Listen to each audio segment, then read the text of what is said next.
Yeah. Here we go. All right. Welcome in. Still having problems here with the... Why am I so off center? Oh, 'cause I'm not seated properly.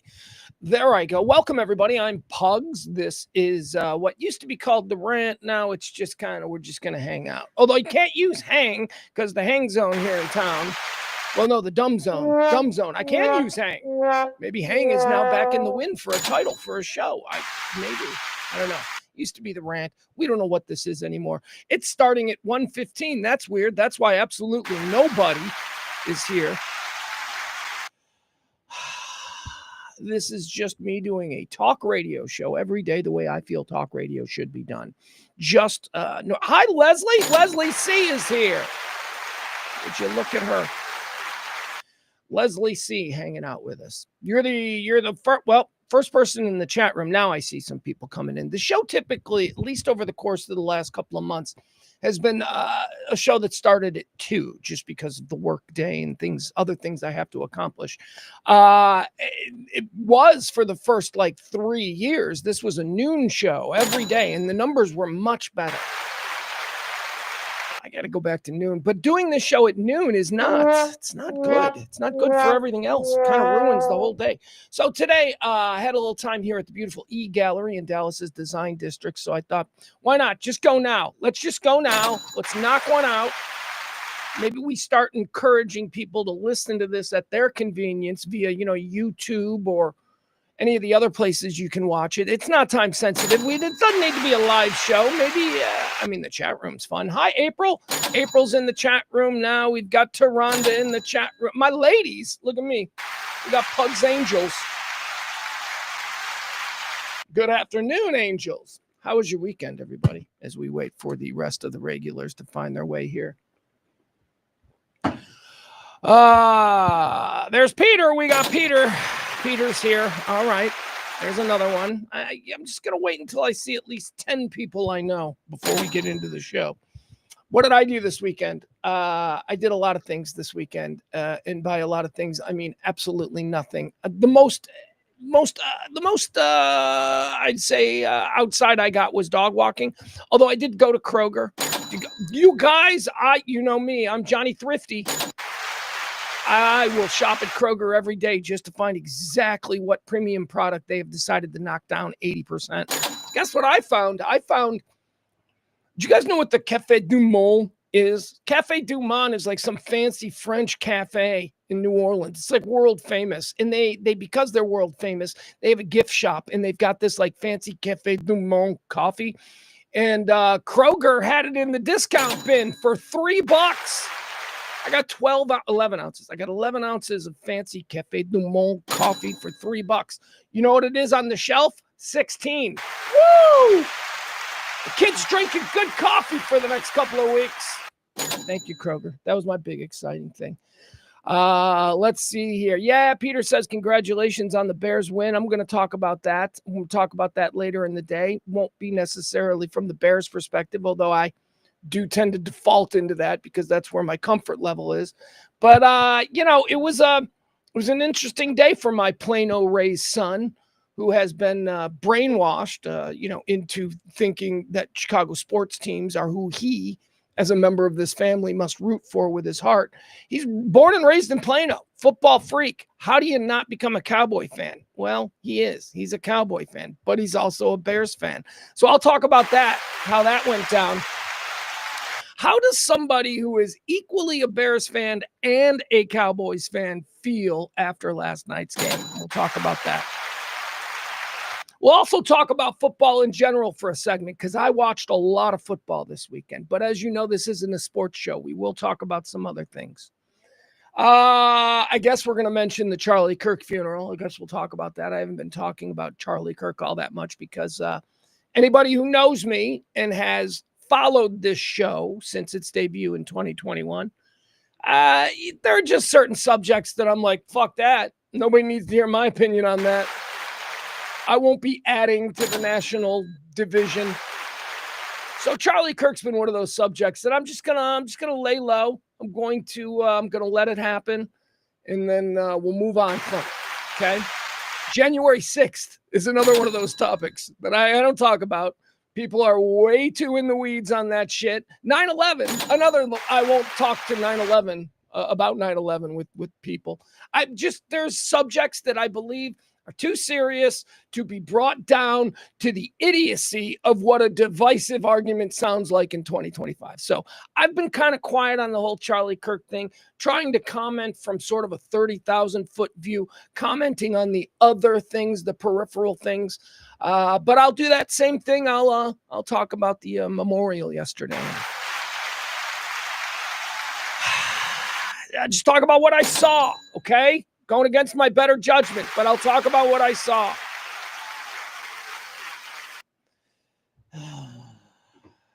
What else? What else do we have? Oh, my God. Holy cow, you guys. I saw a movie this weekend that I cannot highly recommend enough. I'll tell you about that, too. We got a bunch of stuff. All right, people are now coming into them. Let's see here. Let's say hi to the chat room. Let's see what some people in the chat room have going on. We'll start with April. There we go. April says, it was a rough day yesterday. During the Cowboy game, our AC quit, just the capacitor, and we got the part first thing in the morning. Flew. Oh my God, that sucks. Holy shit, April. You had to go like a whole night without air conditioning, and last night it was all, I don't know where, well, I do know where you are. I don't think you got the storms that we got up here in North Texas. It was so humid and soupy and still like 85. Ugh. God bless you. You are a warrior, April. Peter says, what the F are we using CD to run when your running back is doing great? Duh. Yeah, you guys, I don't know what happened there, man. You guys, everybody's yelling at Eberflus, and we'll get into that. I don't know what the hell, why you guys abandoned the run the way you did. Why you decided to do a little trickery with CeeDee Lamb.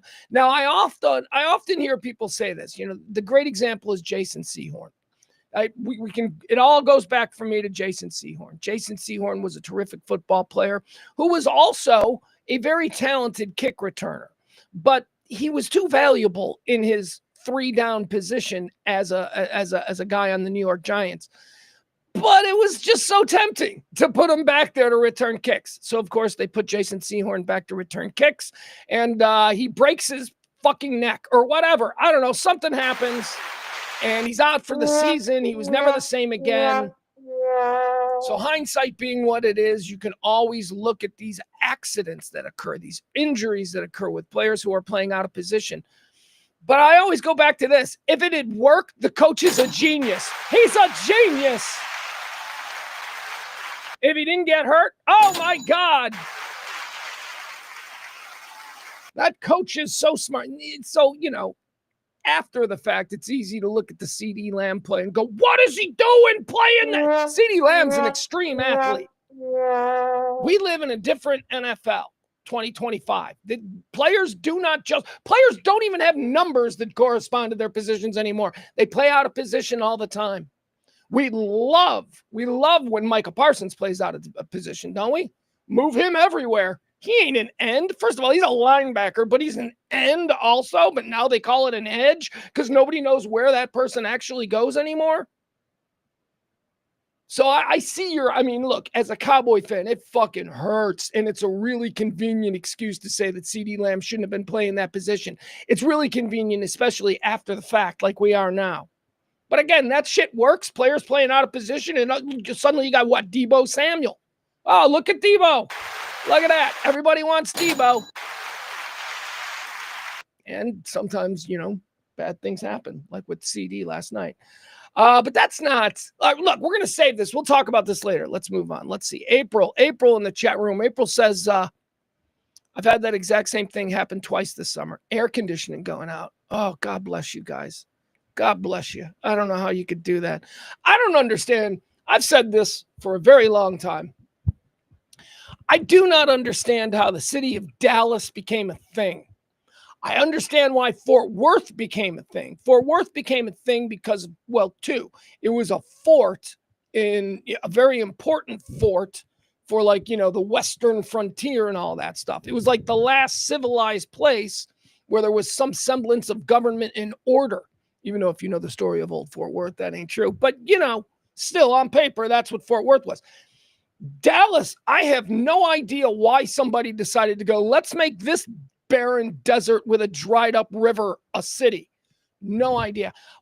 Obviously, it wasn't a decision made in August. Because if it was August in like 1850 and somebody's in Dallas going, let's settle here, that person is crazy. It was probably, you know what it probably was? Probably October. I bet it was October. It was like a nice, like 82-degree day here in Dallas in 1850. And somebody went, let's make this a city. This is such beautiful weather. And then they got through the winter and they're like, this was a great decision. That winter was super mild. We can handle that winter. Isn't that great? And then it became 120 for 6 months and they stayed. Here I am in 2025 feeling bad for Leslie and April because their air conditioning went out for like 12 hours. That's how miserable of a place North Texas is in the month of September. Still. And I know this because I have been doing a show from a studio that has no air conditioning all summer long. See this black shirt?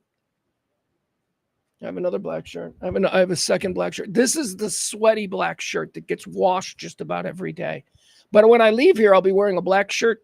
Oh, got to tell you about that. I'll be wearing a different black shirt. Just so you know. Yeah, that's how bad it is. I like my black shirts, but I won't be walking in a sweaty black shirt. All right, what do we have to announce today? We do have something fun. Look, I'd love to have you come by, but you certainly don't have to. We've got a new party night. That's right, tonight, Monday nights. We have added to our, hey, let's get Pugs out every night in the week to play games with people because I'm loving it, because it's a lot of fun. Of course, everybody knows we've got the original Tuesday nights trash trivia at Bottle Rockets. Wednesday nights, Tuesday nights trash trivia at Back Nine. That's the original. Show them some respect. Those magnificent bastards have been playing trivia with me for months and months now. I love them deeply. That's every Tuesday night at the Back Nine, 4060 Beltline Road in Addison. So there's something for you Addison people. Wednesday nights, we head up to Legacy Village. That's right, up the tollway about 5-10 miles. We go to Legacy Village for Bottle Rockets trash trivia.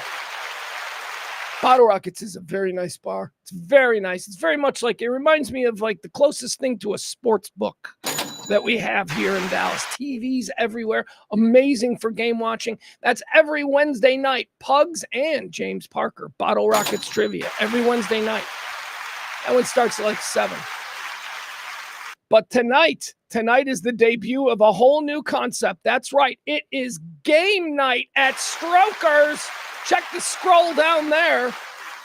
We'll get up there about 5:30 tonight. The games are going to start at 6. We're going to be doing all kinds of different games. If you're familiar with how Sunbrew rolls out the games, then you know the kind of stuff we're going to do. We've got Pac-Man challenges. We're going to be unveiling a brand new game that we'll be playing all over the fabulous Metroplex. It's called Music Bingo. All right, I guess other people do Music Bingo, but this is our version of Music Bingo. It'll be fun. We're going to start that all out tonight. Game night, multiple games. Oh, paper football. Yeah, we're going to have a paper football championship for prizes and cool shit every Monday night at Strokers. Tonight, we're going to start it at 6. We're going to see how that works out. We'll catch you out there. Strokers, the legendary Strokers. I love you guys. Like Back Nine, great bar in Addison, right? Local hang, been around for years. Bottle Rockets, another one of the incredible harder group bars that are around town. They're all top notch. They're all beautiful. Strokers is a different kind of place. Rick Farrell's Strokers is iconic in this town. First of all, it's a motorcycle shop. It's like a really badass motorcycle shop. Yeah, you've seen Rick. Rick's all over like the A&Es and, the Thunder Chopper and, all these shows that I don't watch. But I do know Rick, and I love Rick. I've known Rick for years and years. Rick used to do a lot of stuff with us over at 105.3. And so I'm so happy to have a reason to go back to Strokers. Strokers is such a cool bar. It is so Texas. It is so Dallas. It is themed themed with all the bike stuff and all of that. I love it. Strokers every Monday night. I couldn't be happier. Every Monday night, we're doing game night at Strokers. Okay, so we'll take that down. No, we'll keep that up. We'll take this one down. That's right. We'll take the big one down. And then we'll go back into the chat room and talk a little bit more. All right, let's see. What else do we have in the chat room? Who's saying what? Any comments that I want to comment on? Cowboys blow, Peter says. All right, Leslie C's got her own problems. All right, let's open up the problem window.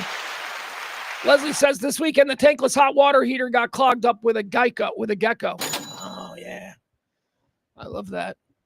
I love the Texas geckos. They're everywhere. They were at first when I moved down here and I started seeing these lizards everywhere. I was a little freaked out by it. I come from the Midwest. We're not big lizard territory up there. So when I was laying in bed staring at the ceiling and then saw, I don't know, about a 6-inch long green gecko lizard walking across my ceiling, I panicked the first time. Now I welcome it. Now look at my little friend. First of all, let me tell you about geckos. They're clean. They don't cause a problem. I think they eat other bugs.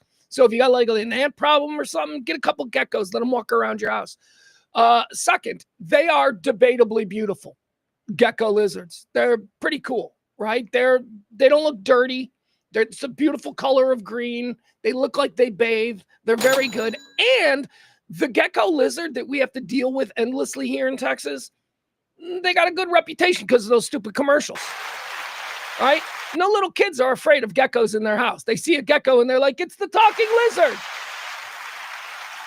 But it sounds like Leslie had a situation with a gecko that was problematic. They get into your water tanks and they screw things up. But other than that, they're pretty cool. They ain't like a spider. They ain't a snake. You see a snake and everybody freaks out. You see a rat, everybody freaks out. You see a gecko and you're like, oh, look at the gecko. Get the camera. I'll tell you who doesn't like the geckos is my dog, CeeLo. CeeLo does not like geckos. CeeLo cannot. Well, that's not true because I have seen her eat them. She eats them just boom with her paw against the wall and then she just swallows them whole. Pretty gross. All right, fun with gecko talk here. Let's see here. Peter has some comments on football yesterday. He says, and 2 different games with blocked field goals run back for TDs, 5 minutes apart. Classic. Did want to talk about that. There were 5. There were 5 blocked special teams, either punts or field goals. He's right. 2 of them returned for touchdowns. The Eagles returned one for a touchdown, and then the Jets returned the other one for the touchdown. That was crazy because I was watching, I'm watching all of these different screens. I had 2 different games on and I saw 2 blocked field goals returned for touchdowns like instantly. And I was like, what is going on here? That was very exciting yesterday. There was a lot of exciting stuff going on. I feel bad for the Jets, Jets, Jets. I love the Jets. I'm rooting for the Jets. That was a heartbreaker, the way the Jets lost yesterday. I mean, they block a field goal, return it like 99 yards or whatever for a touchdown. There's like a minute left on the clock. They're thinking they're going to win. What was that? Was that the Baker Mayfield game? Was that Baker? Is that who they were playing? I don't know. I don't remember. Hi, Barney. Barney's here now. Barney's saying hi. Jeff's here. I see Jeff. Okay. The group is coming along. We're good. Let's talk about the rain last night. Did you guys get any storms? We in the University Park area did not get the storms that I'm seeing being reported so widely on national TV today. North Texas, absolutely hammered by storms. I'm like, had some lightning. Saw some lightning. I guess the storms were further north, right? Maybe north of the Bush. McKinney, Allen, Plano. I didn't check in with my kid. My kid would have been up in the area that I think, according to the national media, got absolutely destroyed. I'm like, I spent most of last night waiting for it to start because all I saw was lightning. The sky would light up with lightning and it never started. What are you going to do? Okay, let me give you this one. Let me tell you, we'll start out with this before we get into the Charlie Kirk Memorial and all of that stuff because there is a whole bunch of stuff, serious stuff that we need to talk about. Hold on. What's going on with my screen? Got something weird happening here with my screen. Sorry.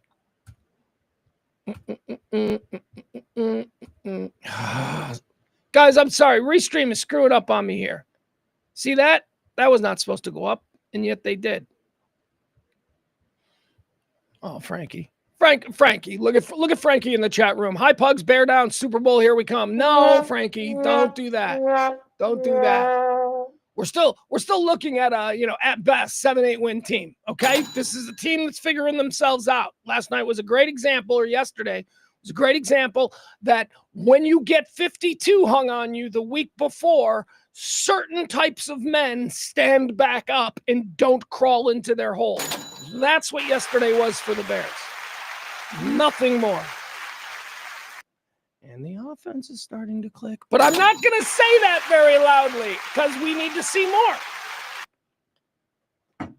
But thank you, Frank. I appreciate the enthusiasm. This weekend, you guys. So I'm in the middle of I'm doing my Vikings/Last Kingdom on Netflix, I think that's what I'm watching. Binge. There's like 10 seasons of these shows. And so I'm just decided that the next year of my life is going to be revisiting the Vikings saga, which is the story of Ragnar Lothbrok, and the Last Kingdom saga, which is the story of Uhtred the Bold and Alfred the Great. Okay, so that's kind of what I'm watching. But I needed something modern. Like if you watch nothing, like my entire night viewing for the past month has been nothing but medieval Viking shit. That's going to take its toll. I'm walking around like thinking I needed something modern. I needed something new. So over the weekend, I watched a movie, and guys, I'm here to tell you that it's the best movie that I've seen all year. This movie was so good. This movie was so weird. This movie took me here. It took me there. Oscar caliber, without a doubt. Now, I know that my guy, Paul Thomas Anderson, has this new Leonardo DiCaprio movie that's coming out here in a week or so.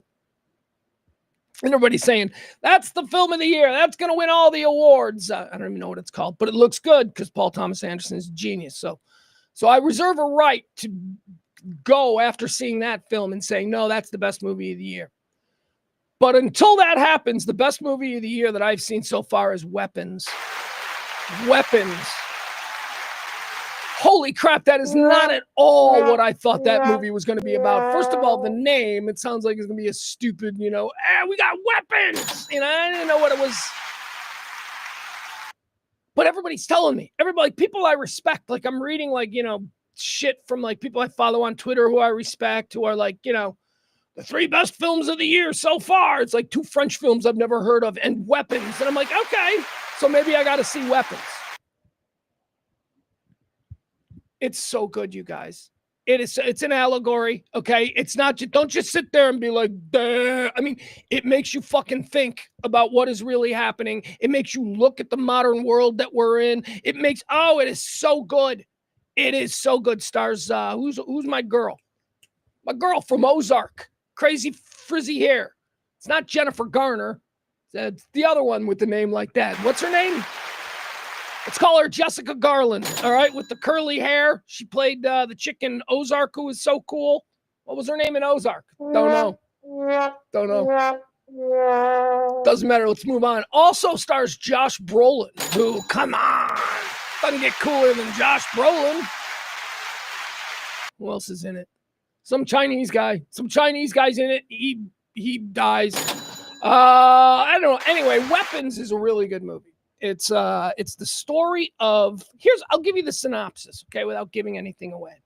So, what are we calling her? Jessica Garland? Someone in the chat. Thank you, Julia Gardner. Thank you, Jeff Fallon. I knew somebody would pick me up on this. I just didn't know it would take that long. Yes, Ruth Sizemore, let's call her. Ruth Sizemore from Ozark is great in this. So anyway, Julia Garner. I mean, Jeff's called her Julia Gardner, which isn't right. It's Julia Garner, but that's okay. He got me there. Julia Garner plays a school teacher at a little elementary school. And one day, her entire class disappears. The entire class is gone. They show up for school the next day, and Julia Garner walks into the class, and the whole class is missing except for one kid. One kid isn't gone. And it turns out that all of these kids, every kid in this class at 2:17 in the morning the night before, ran out of their house and disappeared forever. Nobody knows where they went. They just disappeared. Just gone. And it's about how this town kind of reacts to that. And Julia Garner plays the teacher. And forgot one other person that needs to be mentioned, because I don't think I've talked about this chick ever, but she was a big star in the 80s and the 90s. Amy Madigan. Amy Madigan crushes in this movie as like the scariest. I don't know, we'll call her a witch. I don't know what she is. She's really scary, though. It's like there's like classic fairy tale metaphors about witches and children, and then there's this allegory about school violence and, you know, the loss of children in a community. It is so good. So there you go. Weapons. There you go. Adam. Thank you, Adam. Adam's being the police again. The less you say, the better it is for people. Because I too have said, stop that. There was no need for you to say that. Okay, Adam? If I gave some away, I was going to say spoiler. I gave nothing away other than amazing premises and nothing more than what you could read on fucking Wikipedia. There you go. All right, I love you, Adam. And I love Adam because Adam also agrees that, yes, Weapons was badass. Weapons was so good, you guys. Unexpected. I was just like, you know, Friday night, I'm like, you know, I'm going to watch this, whatever. People say it's good. A lot of people are assholes, and a lot of people are pretentious with the stuff that they say is good. No, they were not wrong. Weapons was really good. Really good. Okay. Adam would like to say more. Adam says, I said the less you know, not the less you say. The less you know, the less you say. Yeah, all right, whatever. We're past it, Adam. We're past it. You and I, man. Just like, here's the thing, Adam. Let's just move past that, and let's just, you and I, be two guys who think Weapons is great. There you go. Look at us. Two guys right here. We're the same. We think it's great. But it's best to know nothing. Nobody knows nothing when they go into a film. I mean, even a theater, the movie poster is going to give something away. I don't know.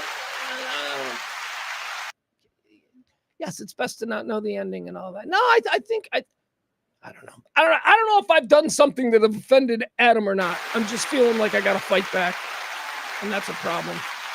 That's a me problem. I got to not be that guy anymore. I got to not be looking for, why do I get triggered so easy? I get triggered so easily, you guys. You know this. All right, what else do we have to talk about? Let's get into it. Yesterday, I haven't been talking a lot about Charlie Kirk. You know, I wasn't a fan. I mean, but like I've said, I wasn't a fan of Charlie Kirk because anyone who listens to this show knows that I have consistently preached one message, and that is there are too many people out there trying to point out why other people should be hated or disliked or whatever.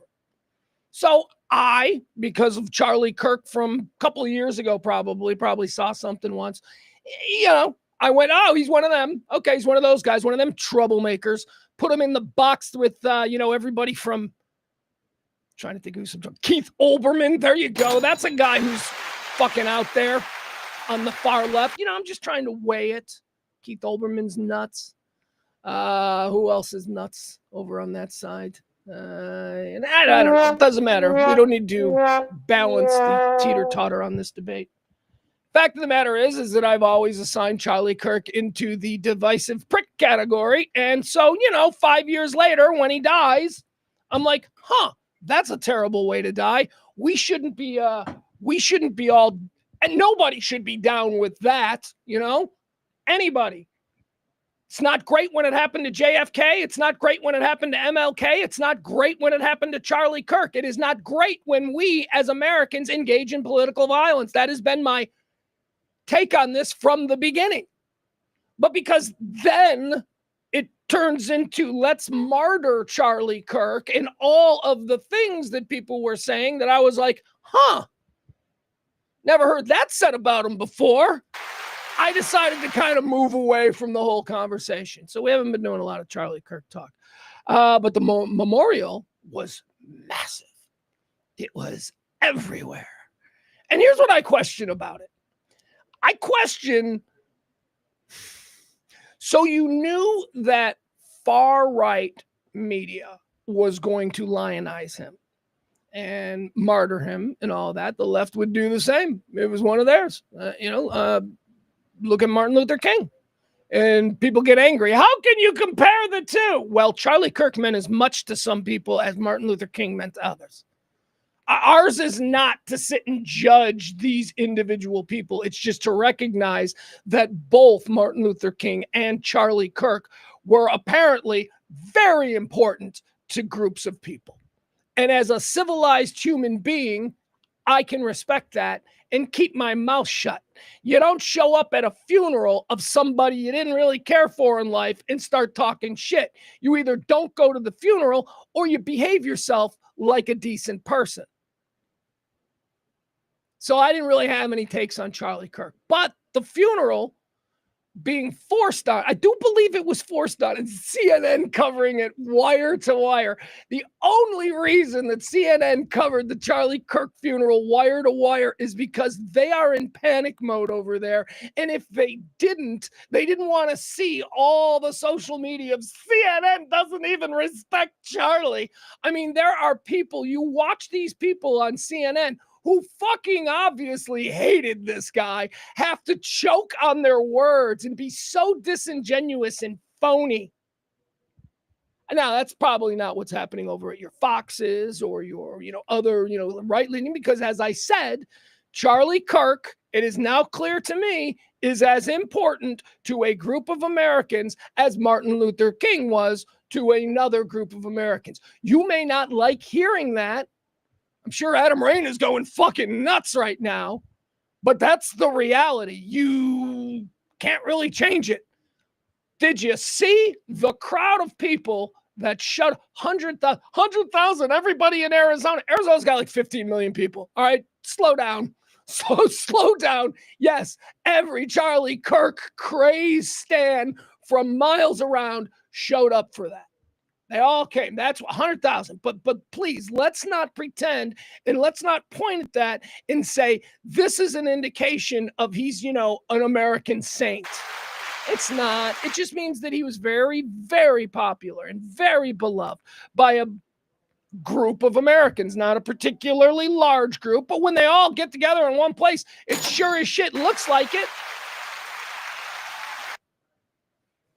So CNN's covering it. It's everywhere. I didn't see a lick of it. I really didn't. All I saw was some stuff that was trending, some news sources that were showing clips and all of that. Fuck, I'm Sunday. I'm watching football. What? Are you kidding me? I mean, you church people and all that. That's fine. It was like 5 hours of church, I guess, for you. And if that's your thing, that's your thing. God bless you. But it's Bears Cowboys at 3:00, and I cannot be distracted by some nonsense. I'm going to sit here and I'm going to watch Green Bay lose. That's what I did all day. But here are some of the headlines, some of the things from the Charlie Kirk Memorial. It says, President rallies MAGA against political rivals. Yeah, I saw that. I saw Trump take the opportunity to go, Charlie was a man of peace who said nothing bad about his enemies. Okay. Right. But and then Trump's like, I don't do that. I think my enemies suck. And the whole country went, ew, we're all upset at Trump again. No, we're not. His base loves that shit. He's like, sorry, Erica. I fucking hate libtard. He didn't go that far, but he basically was. He is who he is. He was great. It's fun. He's up there behind his bulletproof glass. Because that's the world we live in. I remember when presidents didn't have to speak behind bulletproof glass. Of course, I also, I think every president got shot too. So every president got shot. Like Kennedy got shot. Did anybody ever try to kill Johnson? They wouldn't dare. They wouldn't dare. I think somebody tried to kill Nixon. Somebody tried to kill Ford twice. Somebody tried to shoot Reagan. Maybe the glass is good. I don't know. Put him behind glass. He's a polarizing figure. Trump said, I hate my opponents. I don't want the best for them. Saying the quiet part out loud. That's the stuff. Hey, to hear a president of the United States say that, yeah, fuck you. That's a shitty fucking thing for your president to fucking say. He's not the president of just the fucking lunatics on the right, okay? We're all sitting here letting this motherfucker drive the bus. So don't get up in public at a beautiful moment for a lot of people who care a lot and try to rally the crowd with more divisive bullshit. But I'm going to hold my real thoughts on that. Let's see. What else do we have here? Devotees hail Charlie as a martyr to conservative causes. Yeah, they are. And then, like, the big moment, I guess, was, there were two big moments. Trump and Elon sat next to each other. Woo, the soap opera. Remember? Because Elon, which is interesting because the last we knew about Trump and Elon was that Elon was accusing Trump of being, at the very least, in cahoots and covering up for his pedophile buddy. That was the last we heard from Elon. And now they're sitting together and they're like, that was crazy when I called you a pedophile. Huh? The fuck is that? Elon, you're sitting with a dude who you think is a pedophile. If I walked into a box at some fancy thing and there was a dude sitting there who I thought was a pedophile or at least covered up for pedophiles, I'd sit in another box, but not you. So I beg the question, are you cool with pedophiles or were you fucking lying when you said that about him? Which is it, Elon? I get it. You're all just stirring the monkeys up. That's what it is. Every one of those tweets, all of these fights, it's all just to stir the monkeys up. We're the monkeys, if you haven't noticed. All right, that's the Charlie Kirk stuff. His wife, beautiful, right? That whole thing. I forgive my husband's killer. Beautiful, sounds great. What you're supposed to say. Everybody was like, oh, that's beautiful. That's so Christian. Ain't nobody in that crowd forgiving that guy. There is nobody forgiving that guy. It's just something that was said. It sounded like a really pious and appropriate thing to say. And so all the fake fucking Christians there were like, yes, we forgive the gross tranny weirdo who killed our hero. No, you don't. No, you don't. But she said it. All right, so this ain't about her. Or my comments there are about the audience. It's not about her. She said it. That's crazy for her to say. And my God, I respect the hell out of her for being able to stand up and honestly be that Jesus-y. Because that's a Jesus-y thing that follows directly. You know who the first to do this was? Pope John Paul II. Pope John Paul II was the guy who, after being assassinated, unsuccessfully, obviously, after being assassinated by that Turkish radical, went to the prison in Rome and prayed with him and forgave him. This is going back to the 1980s. That was a pure, no one had done it before, right? So that was a real controversial thing for Pope John Paul II to do. And guess what? He fucking meant it. He meant it because he was a true follower of Jesus. And now everybody, now people do it, and they're like, you're so brave for doing that. I'm not saying that's what Erica Kirk did. I'm saying that is the bullshit reaction of the crowd. I think it's a far different thing to be the actual widow, the actual wife, and to get up there and say that. You either absolutely mean that, and it's one of the hardest things you've ever had to say publicly, or you're lying. Or you're just lying because you know it sounds good, and now you're a brand. I don't believe that. I believe that she meant it. So that was pretty powerful stuff. I mean, my own mother was in the exact same position, and I could never imagine my mother forgiving the man who killed my father. I could never imagine. I couldn't imagine my mom saying it. I ain't going to do it. I mean, as the son, I am never going to say, you know what? I just want everyone to know that I forgive the man who shot and killed my father on the street that day. No, fuck that. He's dead anyway because he was a junky piece of shit, but I could never forgive him. That's not authentic. It's not authentic. So it was a big giant thing. Is the funeral today? When is the funeral? And can I just say, the dude's been dead for almost 2 weeks. What is this? Putting him on tour? What's going on here? I'm a Catholic. You're usually in the ground within 4 to 5 days. You die. There's the day after you die. Then there's a wake. Then there's the second night of the wake. And then the funeral. And it's over. That's how it works. You don't you don't drop them on ice for like a week and then put them on display in some football stadium for the whole world to see. It's a little odd, a little disrespectful. And it does seem to me that right now there are powers within the Charlie Kirk universe who are jockeying for position to be able to most effectively exploit his legacy. Yeah, seeing that. People are like, who's next? Who's next? We'll find out, I guess. There you go. All right, Charlie Kirk. All the quiet parts that I've been keeping to myself out loud. Although not really. There's a lot more that I can say, but it's not appropriate. Because again, and this is probably the thing that most people hearing me will wrinkle their nose at. Charlie Kirk meant as much to a certain faction of Americans as Martin Luther King did. That's got to be hard for some people to swallow, but it's true. I mean, and if your argument is Martin Luther King he was a man of peace, it doesn't fucking matter. He meant a lot to a lot of people. Charlie Kirk, whatever you think of Charlie Kirk, meant a lot to a lot of people. We are seeing that. Although I'll end with this. Everybody was covering it. It was on all the news channels, ABC, NBC, everybody was, except for the ones who had football. Everybody's covering it. My Twitter feed, for instance, my Twitter feed, every other post was something Charlie Kirk related. And I had to check. I went with people I'm following, and then I went with the For You, right? For You is what Twitter wants you to be exposed to. It was both. It was people I was following, and it was the For You. Every other thing was Charlie Kirk, Charlie Kirk, Charlie Kirk, Charlie Kirk. So I go over and I look at the trends. The trends, especially the national trends, are the things that actually reflect the topics that people are posting about.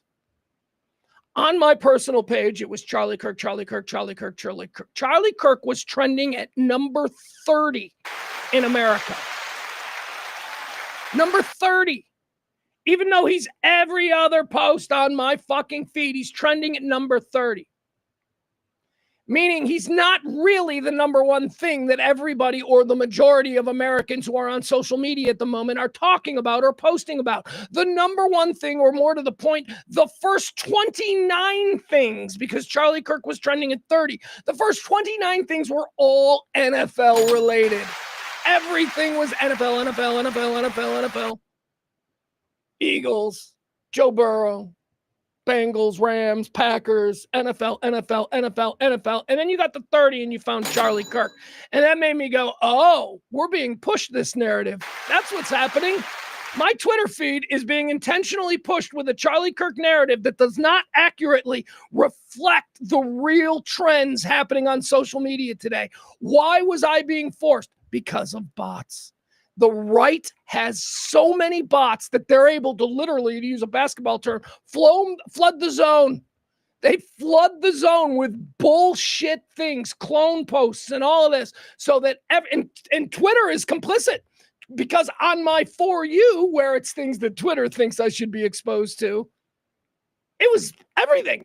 Charlie Kirk, Charlie Kirk, Charlie Kirk. But then not trending in the top 30. Well, it was in the top 30. It was 30. So I thought that was interesting. We are being forced a narrative.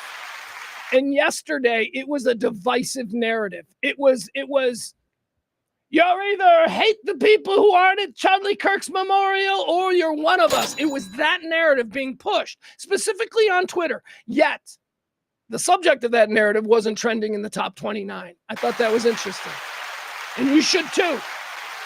We are being riled up intentionally by the powers that be. And in the case of Twitter, it's Elon Musk. And yeah, I refuse to call it X. I'm going to keep calling it Twitter. All right, let's move on. What else do we want to talk about today? The president has teased a major announcement on autism that is going to happen today, I believe at 3 o'clock from the White House, the Trump show. It's going to be a little bit later today. It'll still be good. It'll be good. It's not just going to be about autism, which is a bummer topic because it's, Is it though? Is autism a bummer topic? Let me give you the details of what people believe is going to happen today, and then we'll talk about this. whole autism thing, because I got some takes on autism. The Trump administration is expected to link autism to Tylenol use during pregnancy. That's the big bomb that is expected to be dropped today around 3:00. This is all a part of, Robert F. Kennedy's whatever. Fine.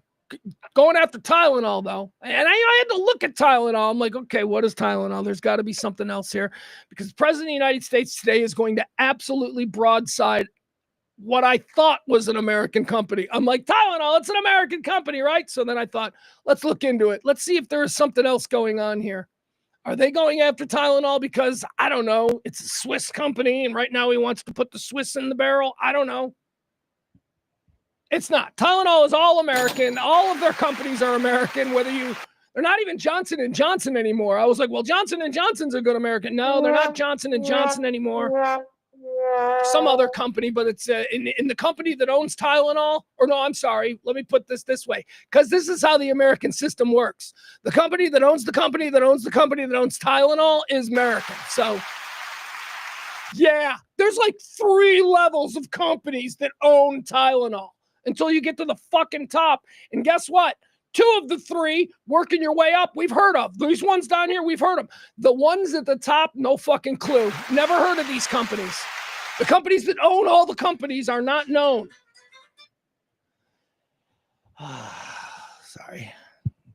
Just got a phone call in the middle of all that. The Trump administration is expected to assert later today that use of acetaminophen, the active ingredient in Tylenol, can increase the risk of autism when used during pregnancy, despite the fact that scientific research has not conclusively demonstrated a causal link.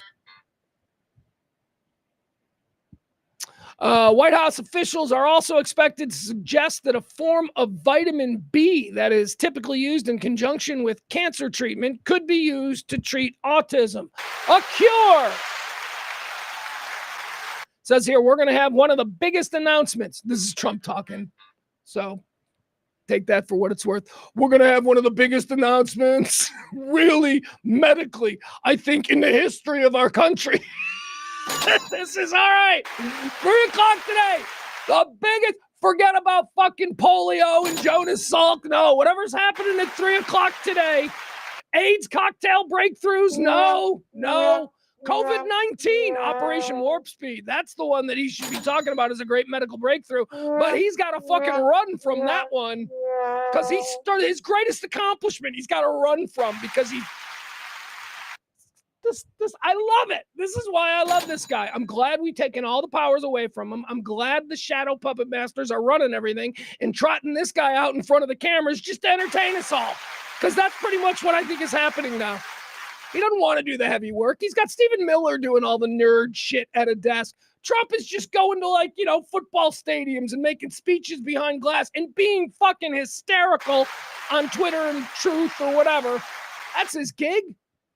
Just, the big party clown. He's going to keep everybody calm and cool. Although, there are a bunch of people who aren't calm and cool with the party clown. But we're going to have one of the biggest announcements, really, medically, I think, in the history of our country, President Trump said, referring to a press conference scheduled for late Monday afternoon. I think we found an answer to autism.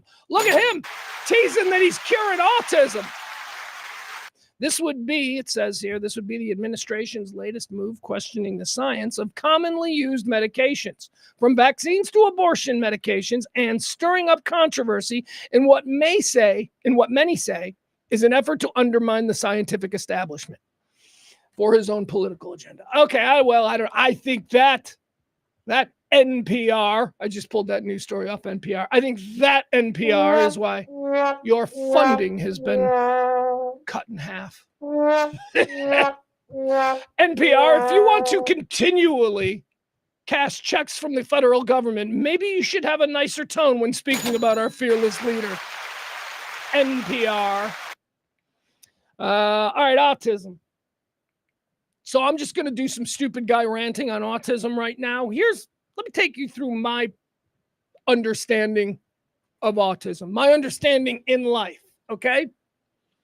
Until about 1987, 88, There were just weird kids. There were just kids that were weird. There were the kids that didn't bathe. They sat in the back of the class. Sometimes they picked their nose and they wiped boogers on things.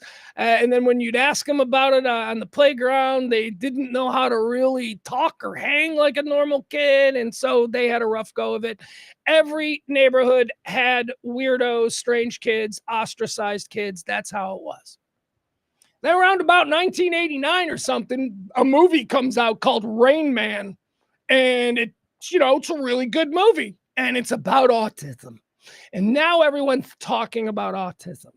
Autism's a very real thing, people. And we need to talk about autism because of the movie Rain Man. So now autism is all everyone's talking about. But here's the problem. There's no talk of a spectrum. There's no talk of like different degrees of autism. It's all fucking Rain Man for me for like the next 10 years. The next 10 years, I'm walking around going, all right, hearing people go, I think my kid has autism. And I'm like, so he rocks back and forth and doesn't say anything? He's trapped in his own world? That kind of autism? No.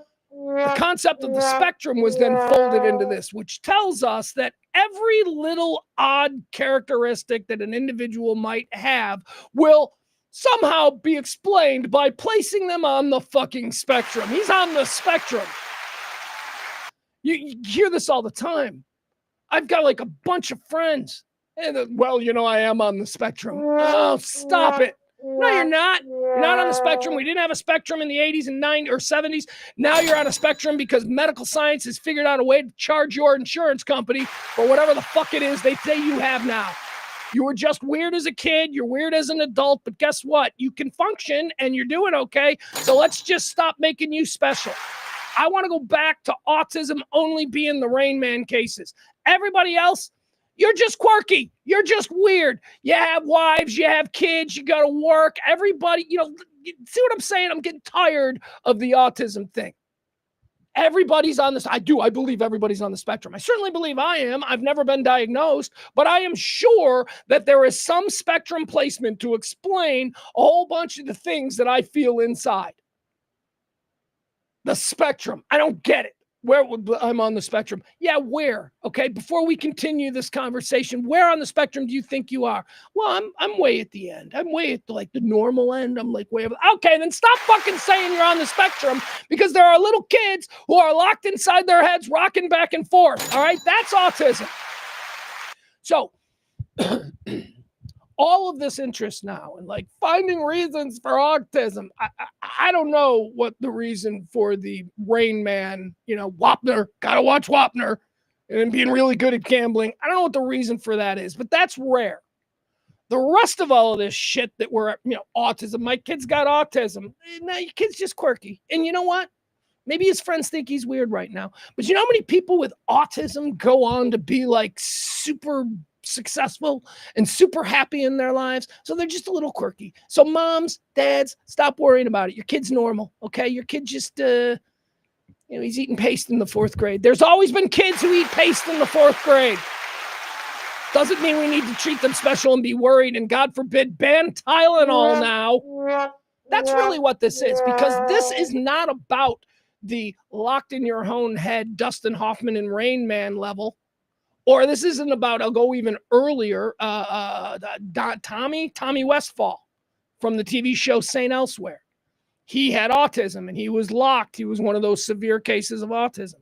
So what's going to happen today is they're going to make an announcement and every mom who's got a weird kid is going to be like, yeah, no more Tylenol. And I don't know that that's fair. If you're going to come out and say that Tylenol during pregnancy can explain this locked in, rocking back and forth, severe form of autism, then we'll talk. But if you're simply trying to drag a company because Robert F. Kennedy, what is Robert F. Kennedy's beef with acetaminophen? I take acetaminophen every fucking night lately.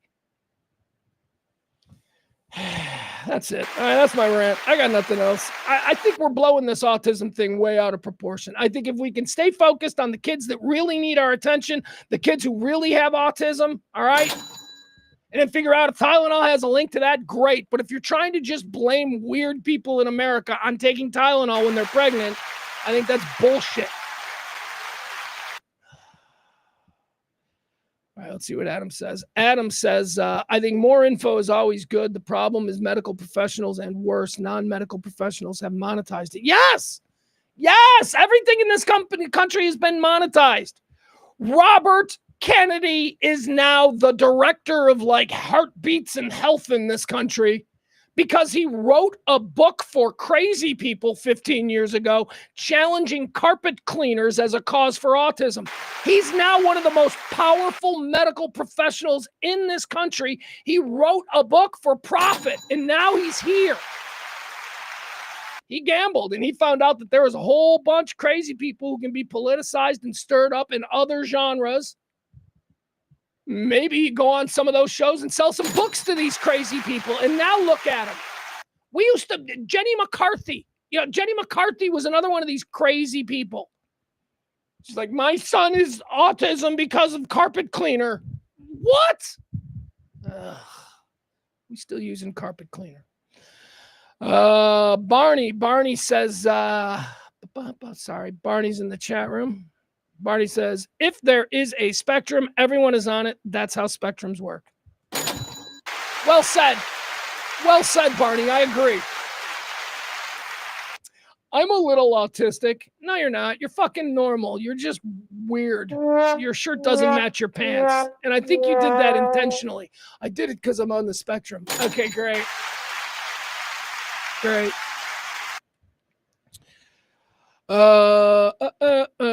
Peter says that he's got shitty internet with Spectrum. There you go.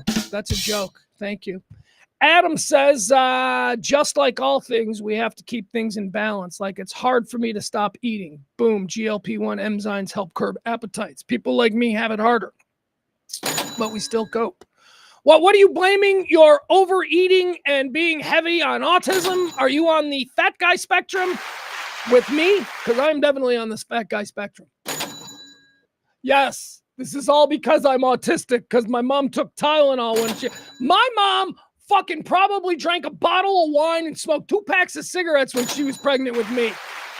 She was pregnant. My mom was pregnant with me in the absolute worst time for prenatal care. Nobody cared. You know what? That's a good question. I wonder.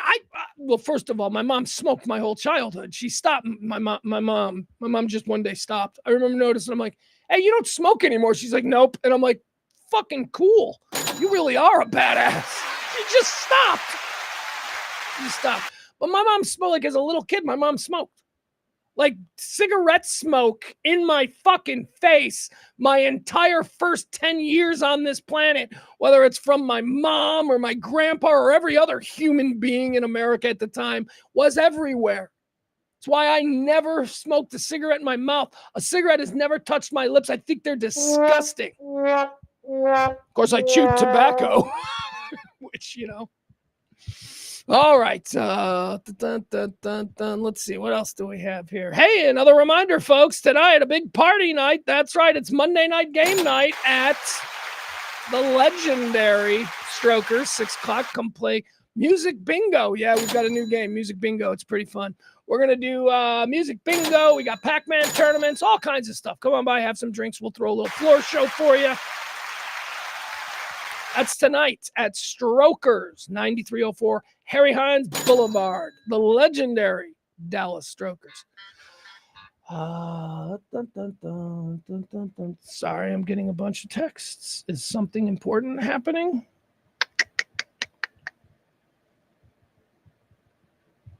No.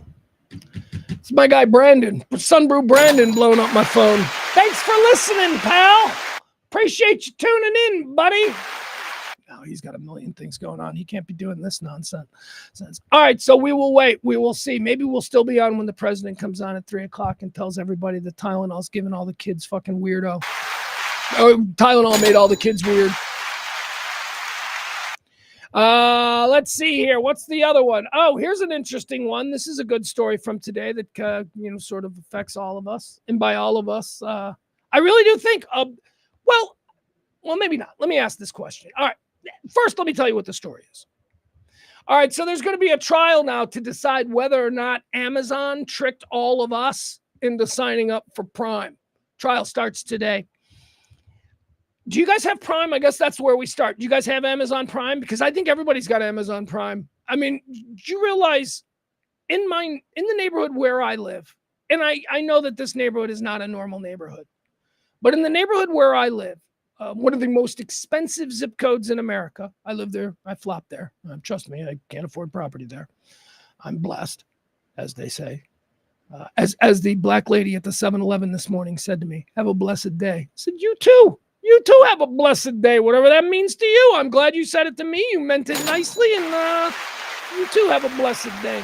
I'm blessed. I live in the most expensive zip code, one of the most expensive zip codes in America. And I can tell you, the streets are clogged with Amazon delivery trucks. Everybody in my neighborhood gets at least 2 to 3 Amazon packages every fucking day. I mean, is that what it is everywhere? I don't know if that's what it is everywhere. I just look at it and I think a bunch of bored rich women just ordering shit endlessly on Amazon every day. That's what I assume it is. Why has it got to be rich women? Why has it got to be bored rich women? Because I live in the fucking neighborhood and I see who goes to work every day. It's a bunch of husbands and their trophy wives. Shut the fuck up.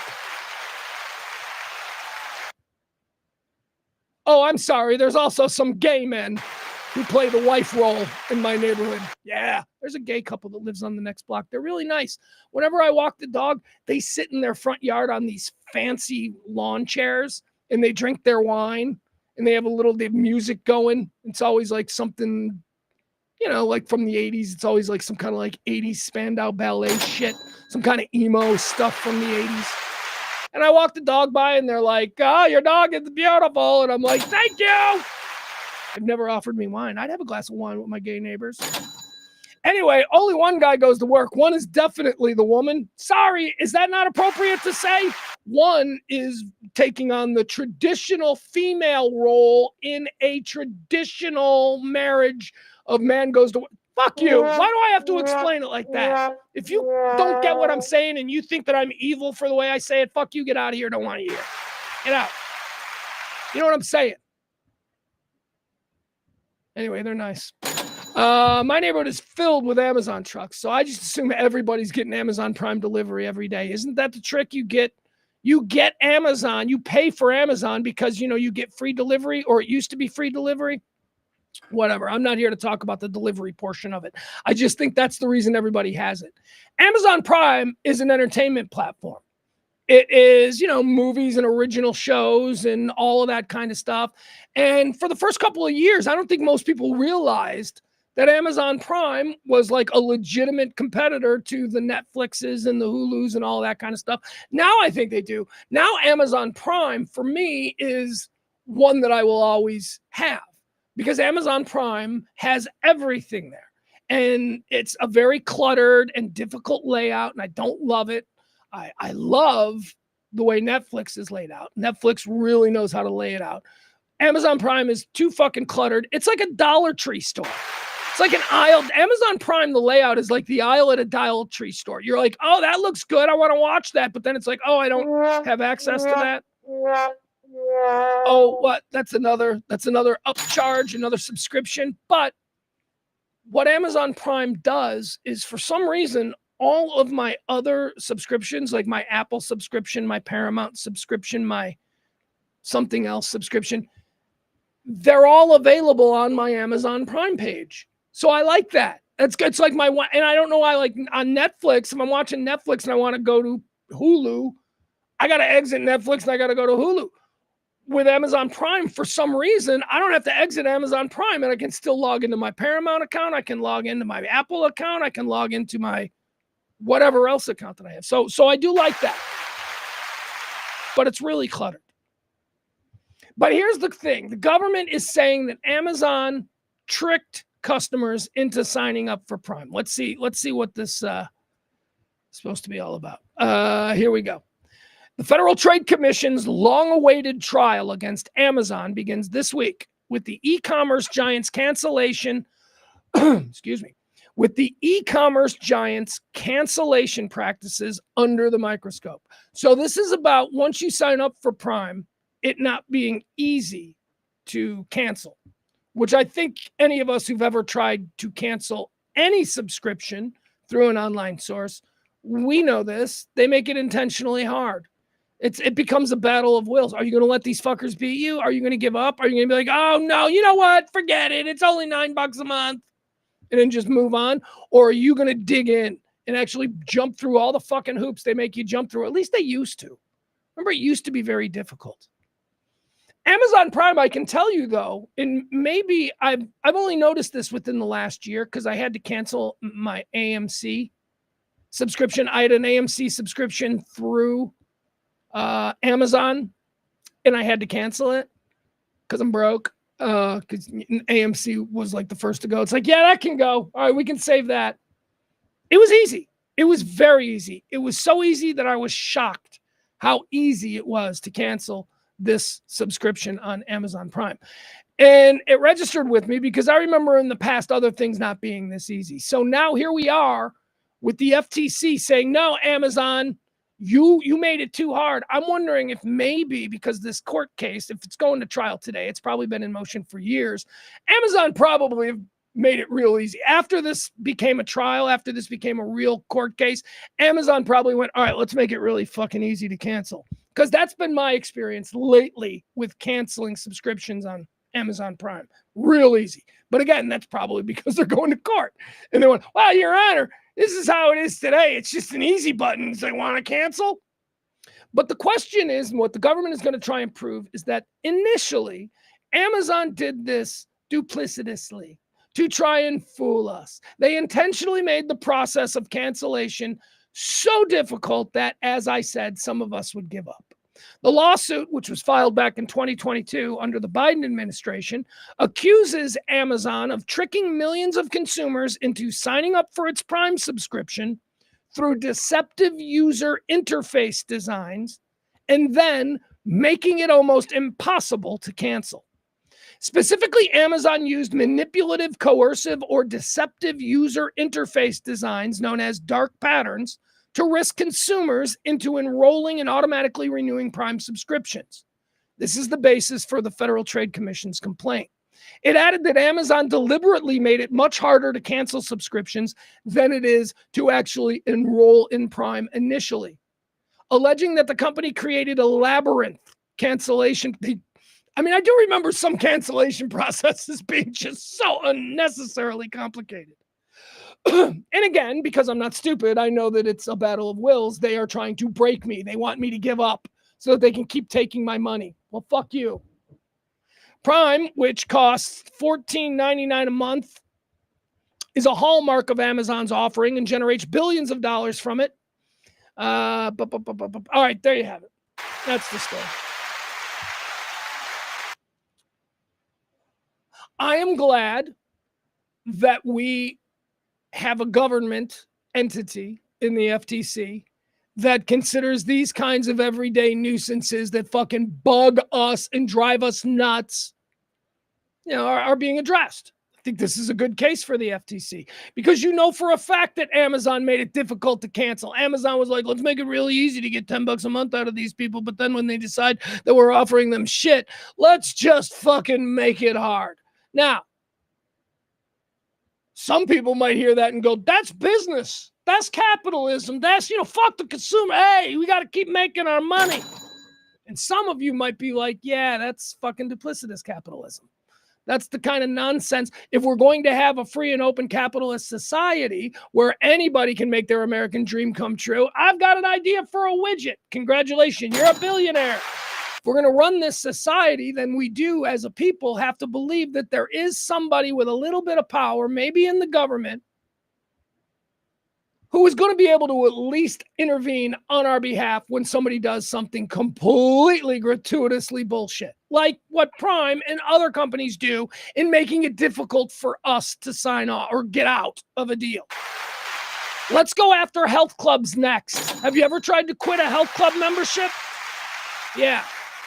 But because it's America and it's business, we've all just kind of went, yeah, that's how it works. No, it's not how it works. Doing business honorably is the American system, or at least that's the system that I would like to see us focus on. I'm so tired of rich people with their companies taking advantage of stupid people. Well, Pugs, that's the problem with the stupid people. Yeah, well, we got a lot of stupid people. Maybe I'm just here trying to defend them. It's not right, okay? Maybe I'm not smart enough to articulate it in a way that's going to click with you so you go, I see what Pugs is saying. I'll just leave it at this. It ain't fucking right, all right? And right and wrong are kind of what's going to drive me from now on. I'm tired of the nuance and the balance. Something's either right or it's wrong, okay? And what Prime and all of these companies do with their subscription policies is just wrong. So go get them, Federal Trade Commission. It's not going to hurt Amazon. Amazon is the most powerful company in the world. And as I said, they seem to have already changed their quitting a subscription practice. So this is all just a show trial. Maybe get a little money from them. Amazon can afford it. Find them like $1 billion. And then put it into some school lunch programs or something. Oh, what's that? No, we're not going to put it in school lunch programs. We're gonna rebuild Confederate statues. Oh, okay. That's whatever. Guys, here's an interesting story that was released over the weekend because big issue right now in America is troops in our streets. Troops! Send troops! Send troops into Los Angeles. We need troops in Washington, D.C. You got all the people on Fox News talking about how dangerous these places are. Yeah, because they're the places you go most, and they're the places that you feel scared. The list this weekend, that was released, it is the annual list of the most violent places in America.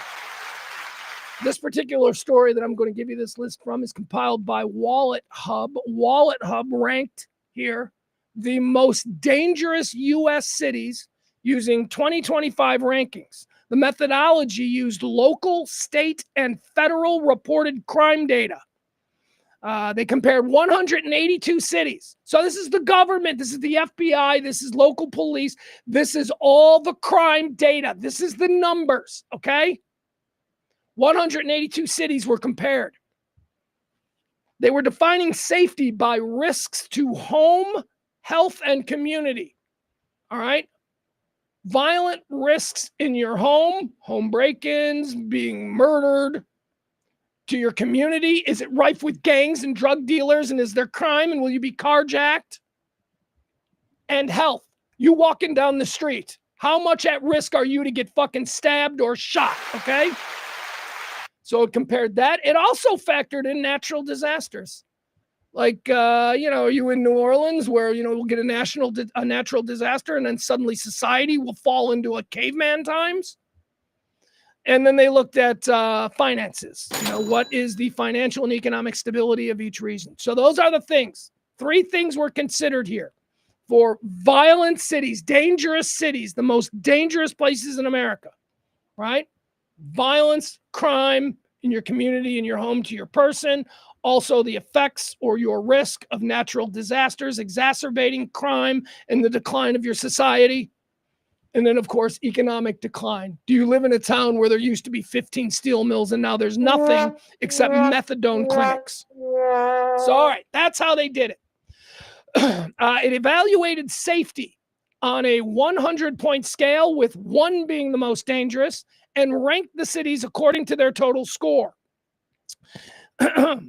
Natural disaster risks include risks like earthquake and wildfires.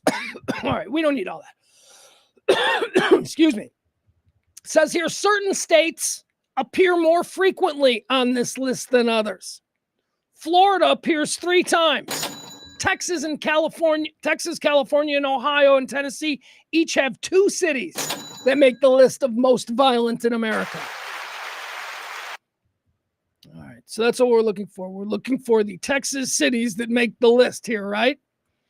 We're also looking because, Washington, D.C.'s got troops there. Well, Los Angeles got troops there. We're sending troops into Chicago. There was some talk about Memphis. So let's go through the list here. All right, let's see. We're going to start with 25. All right, I'm going to read them off to you. Number 25, the 25 most dangerous city in America is Chattanooga, Tennessee. Chattanooga, Tennessee is very dangerous, apparently, although it's 25 on this list. We're going to follow that up with Columbus, Ohio. Very dangerous, Columbus, Ohio. A lot of crime. 23 is Birmingham, Alabama. 22 is Denver, Colorado. It's all them potheads, I'm guessing. 21 is Los Angeles, California. This is fucking great. because you think, oh, Los Angeles, it's a hellhole. Have you ever seen it? It's 21. 21. You're the 21 safest city in America is Los Angeles. The likelihood of you having something bad happen to you in Los Angeles, there are 20 other American cities where you're probably going to have a bad time first. 21, Los Angeles, not even in the top 20. Number 20 is St. Louis. This is actually good for St. Louis because in years past, St. Louis has been a perennial top 5 most violent city in America. St. Louis is gay infested and there are no police and there's no budget and nobody lives downtown. It is basically abandoned. St. Louis is trash. And it's the number 20 most violent city in America. Number 19 is Jacksonville, Florida. Number 18 is Atlanta. Number 17, Dallas, Texas. Right here. Dallas, Texas is the 17th most dangerous, violent city in America. Total safety score, 42.88. Home and community safety risk is 162. Don't know what that means. Let's see here. 17. All right, Dallas. Good for us. We're not in the top 10. That's good. That's good. All right, let's see here. Number 16. How about Jackson, Mississippi? Number 15, Orlando, Florida. A lot of crime in Orlando, man. You know why? A lot of tourists. Tourists with big, fat stacks of money in their pocket because they've been saving all year to spend on bullshit. They are targets for violent crime. Orlando, Florida, number 15. Little Rock, Arkansas is number 14. Little Rock is fucked up. Anybody who thinks, your red state bullshit, Little Rock is fucked up. Little Rock is always like the 1, 2, or 3. It's always with St. Louis. This is one of the most fucked up places in America. If it's not Little Rock, it's Memphis or St. Louis. Little Rock, Arkansas comes in at 14. Richmond, Virginia is 13. Number 12 is Houston, Texas. That's right, Dallas. Pat yourself on the back. Houston's a little more violent than here in Dallas. Dallas was 17. Houston is 12. 11. Well, 11 is Washington, D.C. Washington, D.C.'s crime, according to this, has dropped over the last 4 years. They're 11th, Washington, D.C., in violent crime. Number 10, let's go to the top 10 most violent cities in America. This is where we're going to get our Chicagos, because that's all we hear about. This is where we're going to get our Memphises and, New York cities, I'm sure. All of the big, scary Democrat blue cities, right, that are so fucking violent. Let's prepare ourselves, because here we go. Number 10, California hippies out there on the loose. San Bernardino, California. San Bernardino is the number 10 most violent city in America. Number 9 is Philadelphia. Hell yeah. Those people are nuts. Those people are dirtbags. They're trash and they're nuts. Philadelphia is number 9. Oakland, California. Oakland, California is number 8. It's where all the poor people in the Bay Area lives. And boy, oh boy, they're not happy about it. Pretty crazy. Number 7 is Cleveland. Number 6 is Baltimore. I've seen The Wire. I know what's happening in Baltimore. Here we go, ladies and gentlemen, the top 5. Top 5 most violent cities in America. If there are any cities in America that need militarized troops in the streets, it's these. Top 5. Here we go. That was weird. I swallowed funny, and so I performatively went, but it was still a weird thing I experienced. Number 5. New Orleans, Louisiana is the 5th most dangerous city, most violent city in America. New Orleans. Number 4, Baton Rouge, Louisiana. The fuck is happening in Louisiana? Number 5 and number 4 are both in the state of Louisiana. Violent fucking state. Number 3, Fort Lauderdale, Florida is the 3rd most violent city in America. Their total safety score is 36. Remember, it's on a score of 100. Like 100%, you're safe. Florida is 36. You're 36% safe. That doesn't feel good. Well, the more you know, right? The number two most dangerous city in America, Detroit. Detroit, Michigan. Their total safety score, 35%. You're 35% safe in Detroit. 35. Good for number two most violent, dangerous city in America. Number one, Memphis, Tennessee. Memphis, Tennessee. Thankfully, the president was talking this past week about sending troops into Memphis, which is probably something that's needed, seen as though by FBI, local, well, actually, we'll just go local, state, and federal officials, Memphis is the most dangerous and violent city in America, a city where you are most likely at 34.81% to have some kind of violence perpetrated against you. Memphis, Tennessee is number one. Anybody notice Chicago and New York didn't even make the top 25? So fuck you, Fox News, and all of your bullshit. As I've been saying for years and years and years, Chicago is never on this list. But if you tune into Fox News over the past 10 years, you will hear lies, or maybe not flat out lies, but you will see statistics that prove something that just isn't true. Why do they do this? Well, I have my belief. It's because Chicago is the home to Barack Obama. Chicago is home to David Axelrod. Chicago is home to Rahm Emanuel. Chicago is home to Hillary fucking Clinton. All right? The city's been targeted by the right for 10 years with bullshit about how dangerous it is when everybody who lives in Chicago is like, what? What? What are you people talking about? Well, there was 42 people shot over the weekend. Yeah, in the fucking ghetto. Ain't nobody go to the ghetto.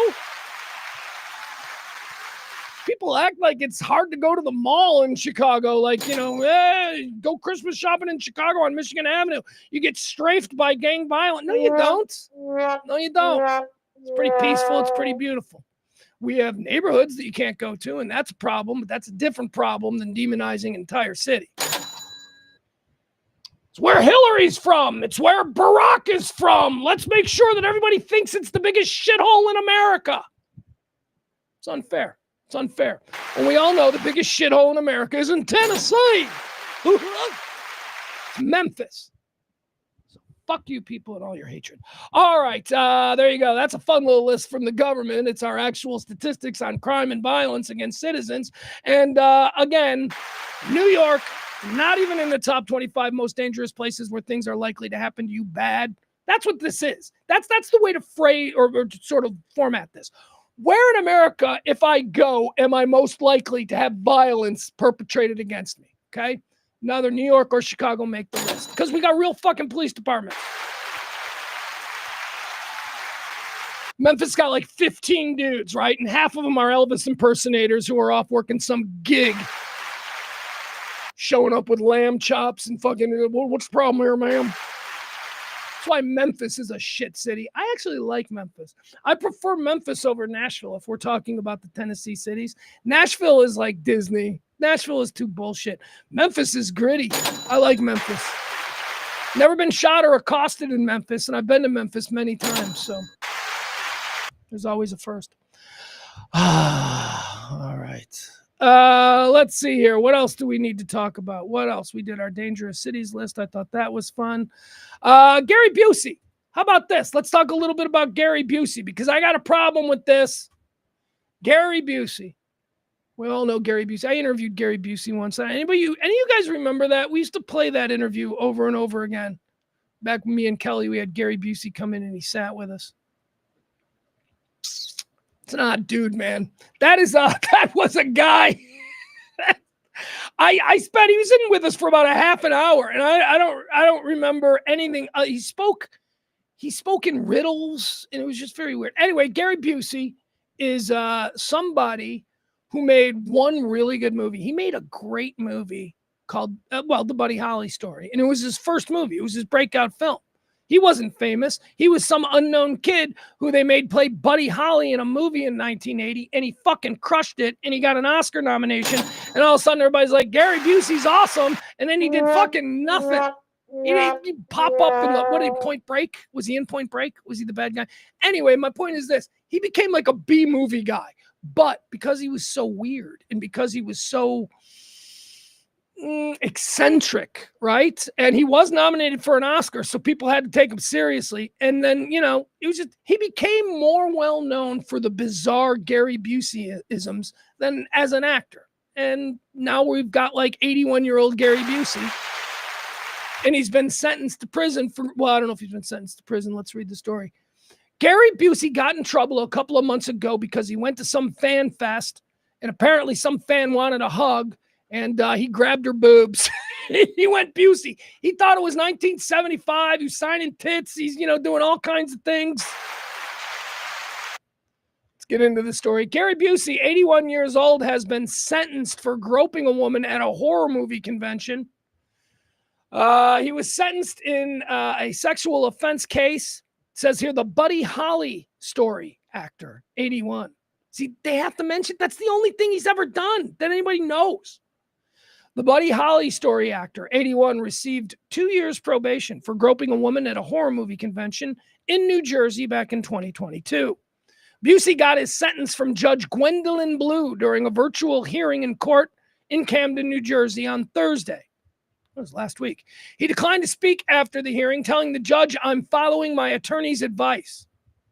Busey's attorney requested for the actor to only be fined, citing his age, health issues, and permanent residence in California. But Blue ultimately gave him 2 years probation due to the seriousness of the incident, as well as Busey's prior contact with the criminal justice system. The judge also ordered Busey to have no contact with the victim. Well, he lives in California. She was a fan who went to a convention in New Jersey. I don't think that's a problem. The judge ultimately gave him 2 years probation due to the seriousness. We talked about that. The Oscar nominee, Busey, reportedly has 45 days to appeal the sentence and may have his probation transferred to California. Busey was accused of groping at least 3 women and trying to undo one woman's bra during a photo op at the Monster Mania convention at the Doubletree Hotel in Cherry Hill, New Jersey, back in 2022. Let's see here. In a Facebook post at the time, Monster Mania convention acknowledged that, quote, a celebrity guest was removed from the convention and instructed not to return after the event received a complaint from attendees. Okay, so what did he do? So he's just grab-assing and he probably had his arm around. He's an old man who's weird. He doesn't realize the world has changed. He thinks that when you're a celebrity and you put your arm around a chick, you can just undo their bra strap. That little trick where you try and do it with one hand. It's probably one of his skills. He doesn't know that it's not a skill that you can pull out publicly anymore because really all it does is make you seem like a perv. But there you have it. Gary Busey. Gary Busey sentenced. That's a great point. This is a terrific observation out of my guy Barney. Hold on. Barney says, my memories can't distinguish between Gary Busey and Nick Nolte. Yeah, well, they are from the same clone line. They are absolutely 100% from the same clone line. Don't feel bad about not being able to distinguish the two of them. What you should feel bad about is that Nick Nolte is actually a world-class actor who has made some badass films over the years.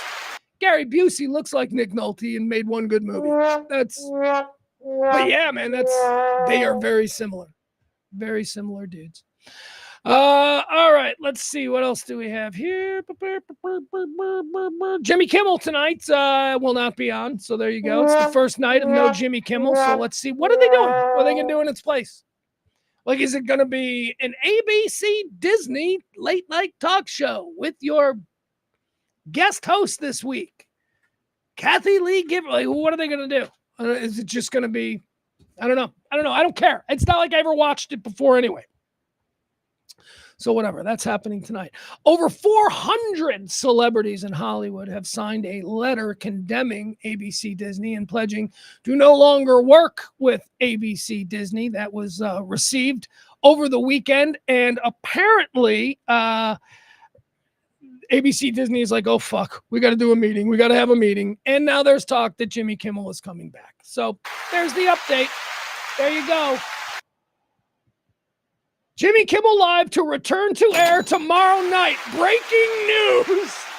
Walt Disney Company statement on the return of Jimmy Kimmel. Last Wednesday, we made the decision to suspend production on the show to avoid further inflammation of a tense situation at an emotional moment for our country.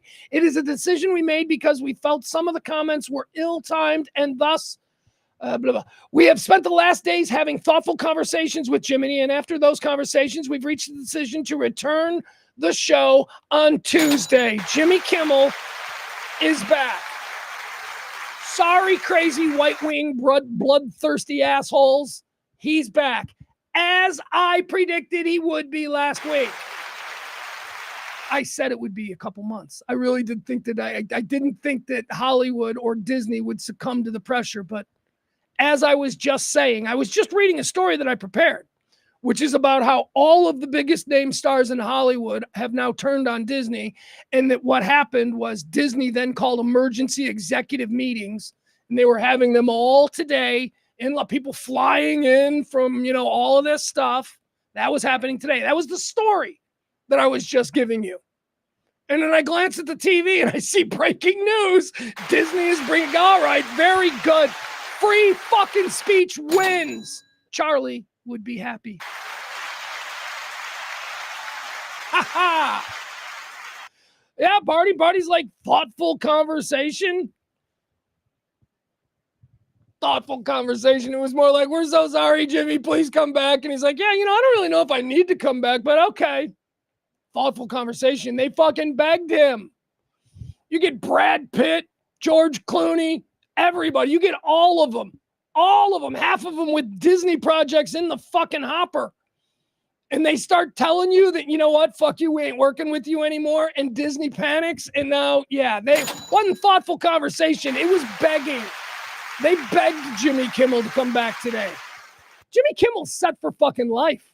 Jimmy Kimmel doesn't need to come back. If I'm Jimmy Kimmel, I'm like, yeah, fuck you. You embarrassed me. I have not said a goddamn word. Have you noticed that? Jimmy Kimmel ain't made a statement. Jimmy Kimmel just kept his fucking mouth shut. And he's like, yeah. I'll say something when the time is right. Well, now the time is right is going to be tomorrow. And guess what tomorrow is going to be? Tomorrow is going to be the highest rated Jimmy Kimmel show in history. They will sell the commercial time for tomorrow night's show at rates that haven't been seen since Carson was on the air for one night only. Because money always wins. And you people who are butthurt and wanted to cancel somebody for free speech, fuck you all. Fuck you all. Jimmy Kimmel's back, and I won't be watching. I'll watch tomorrow night. But I don't watch late night TV, and I don't watch Jimmy Kimmel, so I don't really care. I'm just glad that this is a victory for fucking free speech. Woohoo!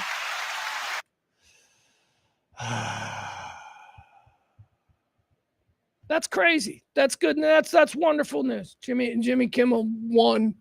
Free speech won. His ability to stand up there and go, you know what? I didn't like Charlie Kirk. That fucking won. I don't like people saying that. I haven't said that, right? I keep my mouth shut. I'm like, you know what? I don't want to get into this whole Charlie Kirk thing. It's again, like I said in the beginning of the show, for me, it's like the January 6th thing. I know what I think. And my whole world didn't change. I didn't get any new information after he was tragically murdered in front of all of us the way he was. There wasn't suddenly new information like, oh, wait, I was wrong about him. I know what I think of him. So I'm going to keep my mouth shut. But if I had chosen to say something, and I was on some major platform and I had been canceled because of it, I'd be fucking pissed. So congratulations. Jimmy, let me see. Is there anything breaking here on this?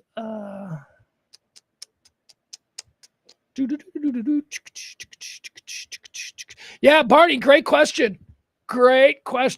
He says, but do the affiliates carry it? That's the question. Well, guess what happens now? So like Nexstar, who was the original, they owned 13 or 14 ABC operated stations. Nexstar is trying to merge with another local operator. Nexstar, they said last week, we're not going to air the show. And Disney and ABC went, oh well. Well, now if they don't air the show, Disney or ABC is going to go, yeah, okay, so you lose our brand. Go ahead. Go ahead.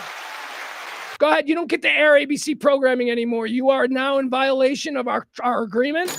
See, ABC didn't do that. ABC was like, oh, we can't suffer losing 10. Well, guess what? Those 10 can't suffer losing all their programming. So that's where we are.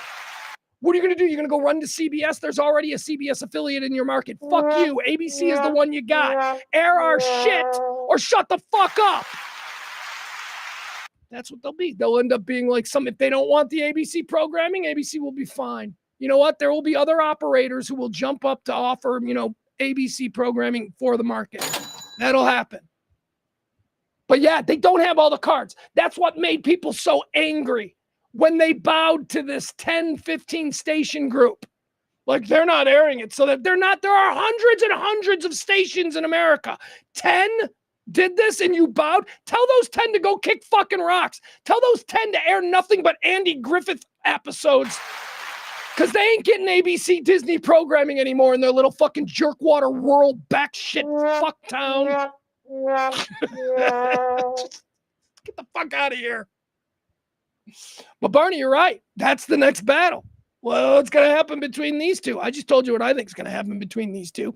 ABC Disney is going to go, oh, tiny little itty bitty Nexstar. How about we just buy you with the change in our fucking sofa and close your shit down? We're motherfucking Disney. We own Marvel and Star Wars, motherfucker. What do you got? 10 cities? You got 10 markets outside Des Moines? Fuck you. Bullshit. They bowed. Disney and ABC bowed because of fear of the wave on social media. That's what it was. That's what the cancellation is. That's what cancel culture is. It's enough people on social media getting upset and a corporation not having the guts to go, yeah, fuck you people. Fuck you people. You'll be back because you love our chocolate. You'll be fucking back. The NFL learned that. The NFL, remember, we're not watching the NFL. Fuck you. The NFL is still the most highly rated thing in the world. So yeah, none of you are watching NFL. I didn't watch any NFL football today because of Charlie Kirk. Yeah, you did. Yeah, you did.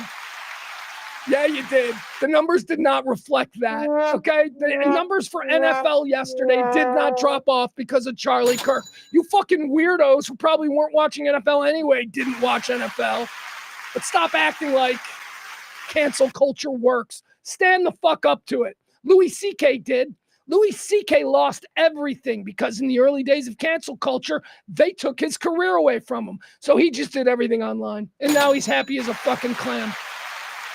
Saw an interview with Louis a couple weeks ago.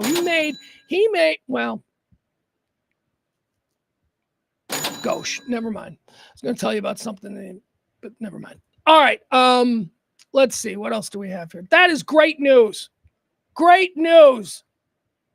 Let me see if there's a story here about this. That is a great news for all freedom of speech advocates. First Amendment people. Disney going, we made a mistake. We bowed to a bunch of idiots and their pressure, and we're going to bring them back because you should be allowed to say things that don't appeal to everybody without losing your job. Jimmy Kimmel returns. This comes from Variety, breaking 10 minutes ago. Variety, Jimmy Kimmel returns. We're reading it from Variety. I was looking for Variety. Variety is the industry Bible. Say what you will. It's the Wall Street Journal of the Hollywood, world. It is that. What are you gonna make me sign? I don't have to sign. I've signed in. I'm in good standing with Variety. All right, here we go. Jimmy Kimmel will have more to say on late night TV. Disney and ABC will bring the comedian back to its schedule starting Tuesday night. Last Wednesday, we made the decision to suspend production on the show to avoid further inflammation or to avoid further inflaming it. Oh, we already read this. We have spent the last days having thoughtful conversations with Jimmy. Jesus Christ. He's got to feel so fucking untouchable right now. I think that he's going to come out and he's going to be Jimmy Kimmel. He's going to say shit that's going to make people upset. He's got to feel untouchable. I can tell you as a host who has won a battle, you feel pretty untouchable in the first couple of shows because you're like, yeah. Hold on. Got a pop-up here that's ruining everything. Disney and ABC will bring the comedian back. We've spent the last few days having thoughtful conversation with Jimmy, and after those conversations, we reached the decision to return shows on Tuesday. Disney's decision to bench one of its signature personalities came after two major station owners, Nexstar Media. Did I say Nextel Media? It's Nexstar. Nexstar Media and Sinclair. Sinclair's the worst. Oh my God. Fuck Sinclair.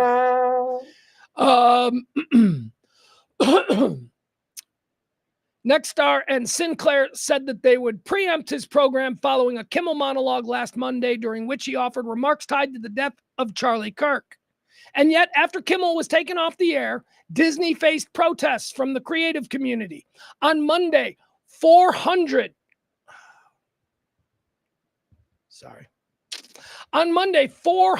celebrities, including people like Martin Short, Tom Hanks, George Clooney, and Leonardo DiCaprio, who have created memorable characters for Disney in the recent past, signed a letter from the American Civil Liberties. 400 big stars. 400 big stars told Disney that we're not working for you anymore if this is how you treat your artists.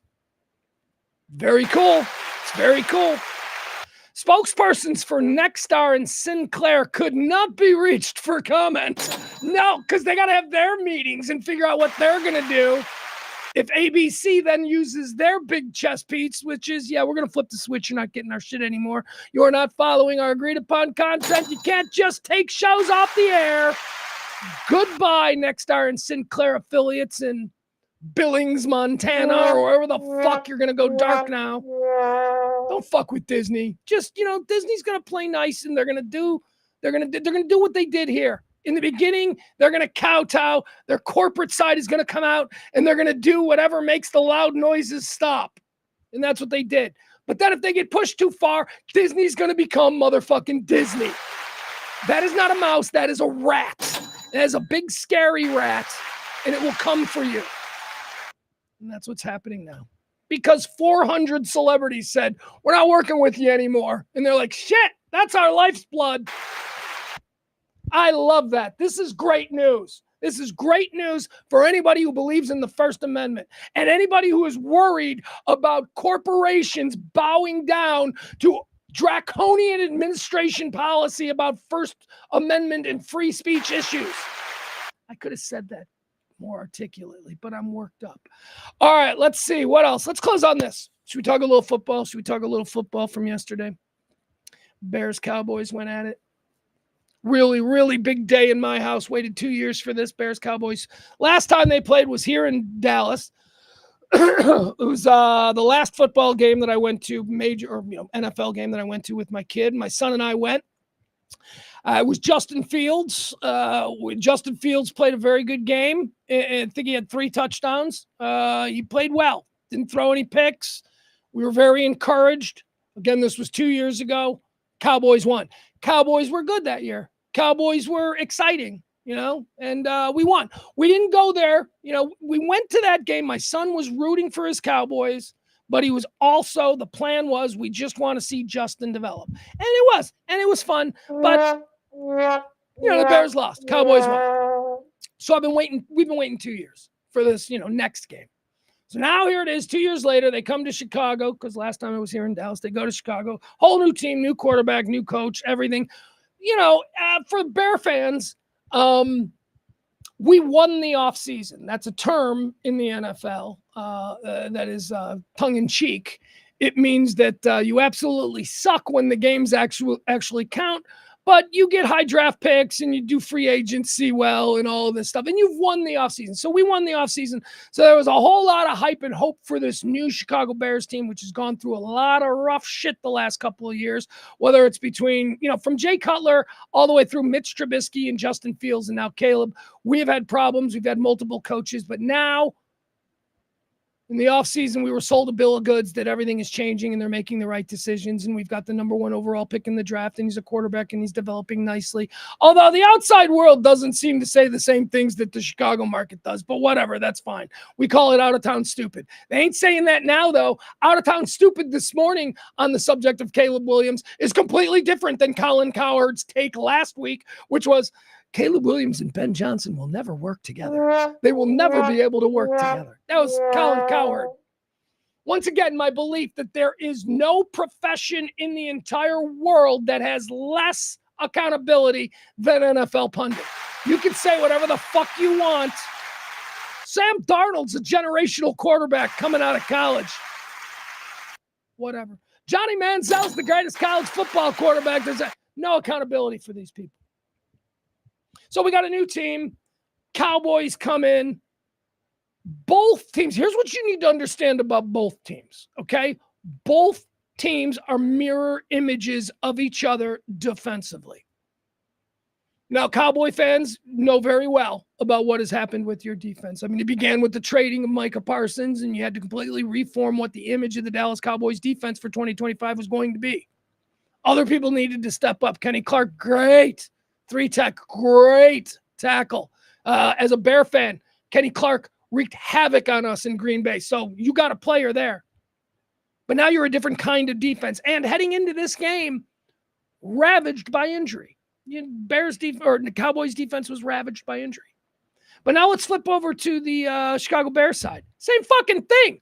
3 of our best starters on defense were out, and our best and most promising edge rusher, Austin Booker, has been out. He's on IR. He comes back after our bye week in 2 weeks. The Bears have lost for the game going in there.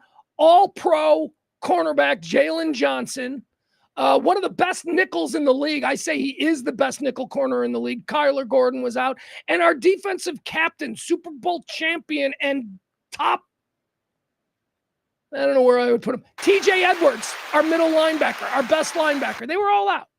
So when Dallas rolls in, and I've heard all the Dallas fans going, our defense is terrible. We Bear fans are like, our defense is terrible. The difference before the game was that you've got Dak and CD and Pickens, and you've got a team that at least offensively looks like they can hang 30 at will. So our defense sucks. Our offense, our defense got 52 points hung on them the week before. The Chicago Bears defense gave up 52 points to the Detroit Lions last week. So coming in, I see Dallas, and I'm like, oh, fuck, take the over. Dallas, look, I know our offense can score points. They got to get more smooth and more practiced, and once it really clicks, that offense is going to be incredible. We saw glimpses of it yesterday. That offense is going to be fine. So I thought we could hang with the Cowboys just a little bit, but I figured the defensive problems were far more significant on the Bears than they were on the Cowboys, and that would be the difference. I think I predicted something like 38-31 Cowboys. That's not what happened. What happened yesterday to the Dallas Cowboys was entirely personal. I have to take you back to the previous week for the Chicago Bears, the aforementioned hanging of 52 points on the Bears by the Detroit Lions. That was a humiliation. That was an intentional humiliation of the Chicago Bears franchise by their conference rival, the Detroit Lions. The Detroit Lions wanted to embarrass the Chicago Bears because of Ben Johnson. Those of you who follow football, you know that Ben Johnson was the superstar offensive coordinator of a Detroit Lions team that led in the NFL in offense for 3 years in a row. A dynamic guy, beloved in that town. But you can't be an offensive coordinator your whole life. Some people have dreams, and Ben Johnson wanted to be a head coach. So the Chicago Bears came and knocking and said, you want to be our head coach? And he said yes. So he left Detroit and came to Chicago. Couldn't be happier to have him. I love Ben Johnson. Angry Opie. That's what we call him. He looks like Opie. He looks like, he's all pie-eyed and yes, ma'am. But he is the angriest motherfucker. He is Bill Cowher, Mike Ditka, John Gruden. He is all of that. I think the best mix that I heard was people are like, Ben Johnson is a combination of Bill Walsh and John Gruden. And I'm like, yeah, he's John Gruden with a really great football mind. But as far as in the trenches, he's a screamer. He doesn't care who you are. Number 1 overall pick. Fuck you. You're on the bench. Let's get the undrafted free agent in there. That's who he is, and I think that's what we need. That man, Ben Johnson, was humiliated by his former team the week before. You don't think that hung with him all week? So now, going back to, what we learned from The Last Dance. We all watched the Michael Jordan Last Dance thing. What does Michael Jordan use? What do champions use? What do great competitors use to get them over the hump for a competition that maybe isn't all that significant? They use a perceived personal slight.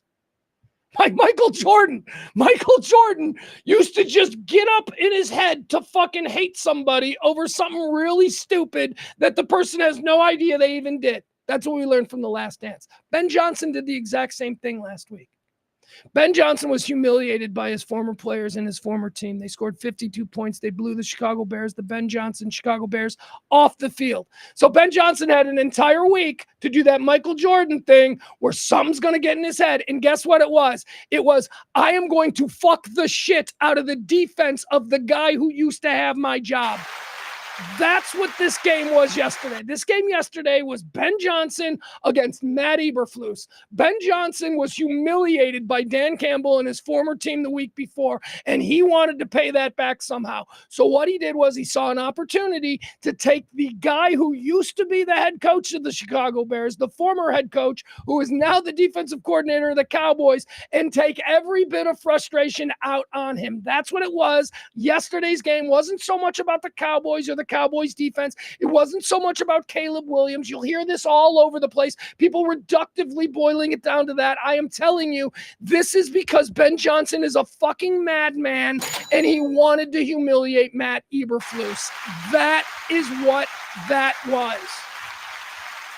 Did Caleb Williams also perform? Yes. Did the Dallas Cowboys defense fucking give up after? I mean, they just completely gave up.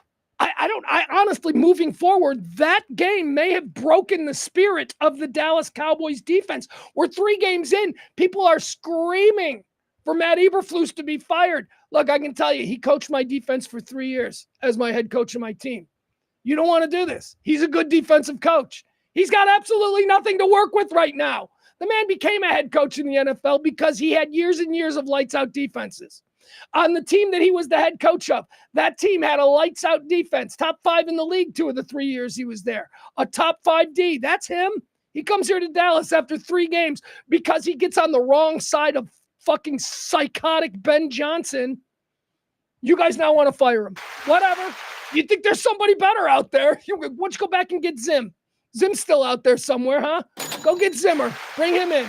Don't fucking blame Matt Eberflus. He got caught up in the grinder of Matt Eberflus. He got caught up in the weird, obsessive, Michael Jordan-like step on the throat killer instinct of Ben Johnson. That's all it was. It was personal. The most obvious, and I don't know if like Cowboy fans are paying attention to this. We Bear fans were. We Bear fans were like, what the fuck is that? Ben Johnson opened the third quarter with a 10-minute, how many plays? It's like 20 plays, 20-play drive that took 10 minutes off the clock, and Ben Johnson ran it 11 consecutive times. 11 run plays called by Ben Johnson in the third quarter to just fucking crush the soul of the Dallas defense. And here's something you need to know. The Chicago Bears have no running game. We have no running game. We can't run between the tackles. We can't. We don't have a running back. We've got a terrible running back room. It's one of the worst parts of this team. And to make a point, Ben Johnson called 11 running plays against Matt Eberflus's defense, controlled the ball, scored 7, took 10 minutes, destroyed the third quarter for the Cowboys, who needed as many possessions as possible to try and chip away at what at that point was a 3-point or a three-score lead. It's crazy. Crazy personal shit. CeeDee Lamb running the ball. Again, people upset. I'm seeing all this from my Dallas Cowboy friends. They're all very angry. What is he doing running the ball? Well, if it had worked, you'd be like, that's cool. He ought to do that more. So stop it. It's football. CeeDee Lamb is a football player. Everybody's trying to turn weapons into, triple threats. Everybody wants a Debo type, right? Everybody wants somebody who can run the ball. Fucking Chicago Bears on that 11-run drive, the 19 plays, 11 of them were runs, took 10 minutes off the clock. Like 4 of those runs were DJ Moore, who is a wide receiver for the Chicago Bears, lining up in the halfback position and running between the tackles. That was a personal humiliation of Matt Eberflus by Ben Johnson. We're going to send DJ Moore between the tackles. Oh, yeah, I know. He's a wideout. He stretches the defenses and all that stuff. Great possession guy, too. Slot, whatever you need from DJ. Yeah, we're making him a halfback, and he's going to run between the tackles. It was crazy. I didn't know what I was watching. I wasn't watching from a Cowboy fan perspective is a whole different thing. I was watching from a Bear fan perspective going, this game is psychotic. This is not at all what this team has looked like. Now, what has, just saying what the Bears look like, well, they opened the season on Monday Night Football against the Minnesota Vikings and almost beat them. Minnesota Vikings won 14 games last year. Okay, it came down to a final field goal in that game. So Chicago Bears start the season playing a playoff team and one of the best fucking teams in football, the 14-win Minnesota Vikings, and we essentially played them to a tie with a field goal being the difference. Now, the second week, we played the Detroit Lions. Everybody knows the Detroit Lions are one of the best teams in football. We played the Detroit Lions. They made it personal, and they humiliated us. We lost 52-14 or something. No, actually, it was 52-22, something 51-21, something like that. So that was week 2. So now we don't know what we got. We lost the first week to a really good team, but we played them competitively. And then the next week, we get blown out by a really good team. Here comes Dallas. We don't know what we got. All we know is that we needed to win. And Dallas is in disarray. So that's what we got. Now, as for my son is a Plano raised football fanatic. Loves his Dallas Cowboys, but also, because I raised him, also loves his Chicago Bears. Would it surprise you to learn that we were not together for this game and we did not contact each other at all? I didn't want to be texting him. I didn't know where he was. Was he going to be really pissed off at the way the Cowboys were playing, or was he going to just be really pumped about the way the Bears were playing? So after the game, decided to take the dog for a walk. And I called him. I'm like, all right, let's get it over with. And I called him, and I'll have you know, he was pumped. He was excited. His whole thing was, Dad, this offense is clicking now. I am jumping on this bandwagon now. We've got the Raiders next week. We're going to crush them, which I think we will. I think if Caleb and Ben keep doing this nonsense, that we will crush the Raiders. Then we got a bye week. And I said, well, what about your Cowboys? He's like, yeah, I got to be off them for the year. They ain't doing anything. There is nothing that is good about the future of the Cowboys. So that's the way he feels. He thinks that, you got to get rid of the quarterback. Not that Dak is a bad look. I love Dak. I think, you want to hear something funny, Cowboy fans? You people who think that Dak sucks, go ahead, put him in the open market. Go ahead, release Dak right now. There are teams that will line up. There are teams that will. Dak will play somewhere else. I said last night, I go, Dak's going to Seattle. I could see Dak spending the last 5, 6, 7, 8 years of his career up there in Seattle, winning some titles quietly, because Seattle, nobody pays attention to it because it's in the Pacific Northwest and it's a different time zone and whatever. But I can see that. I can see Dak Prescott. He's got to get out of Dallas. He's got to get out of Dallas. Dallas needs to reset their salary cap situation, okay? We need to unload super expensive people.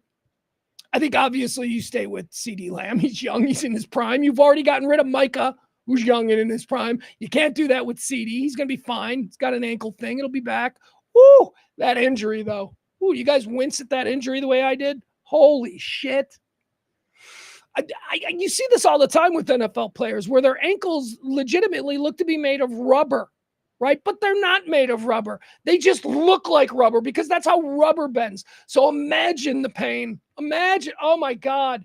I have chicken ankles. I have tiny little chicken ankles. I have a big bell-shaped fat boy body, and I have tiny little chicken ankles. I have sprained my ankles don't support the rest of me. Never have.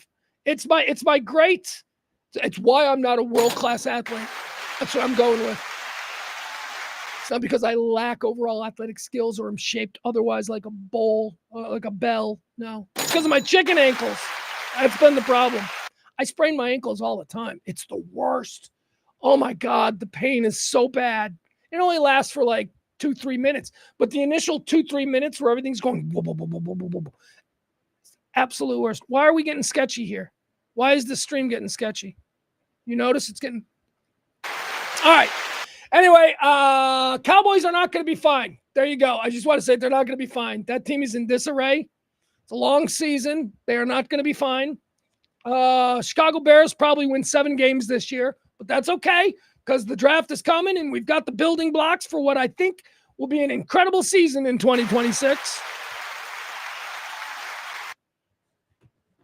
What was the deal with Milton? Was that just because that was an interesting deal, right? Where Dak didn't come out. There was like a few minutes left, and I was like, are they benching Dak? Is this a benching of Dak, or is it just let's let the kid get some real game experience because we know that there's no way that we're going to come back? I don't know.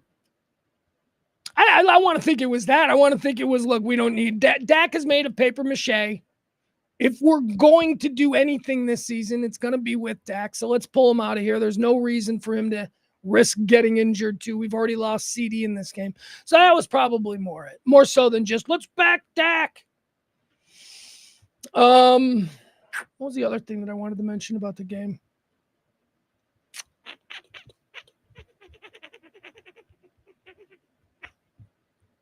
Adam says, I'm the opposite. I'm thick. I was built to play football other than height. Coaches always wanted me to play lineman. I just couldn't because of my head injuries. Man, it's my ankles. I played football from second grade all the way through high school, right? Starting in Pee Wee football every year.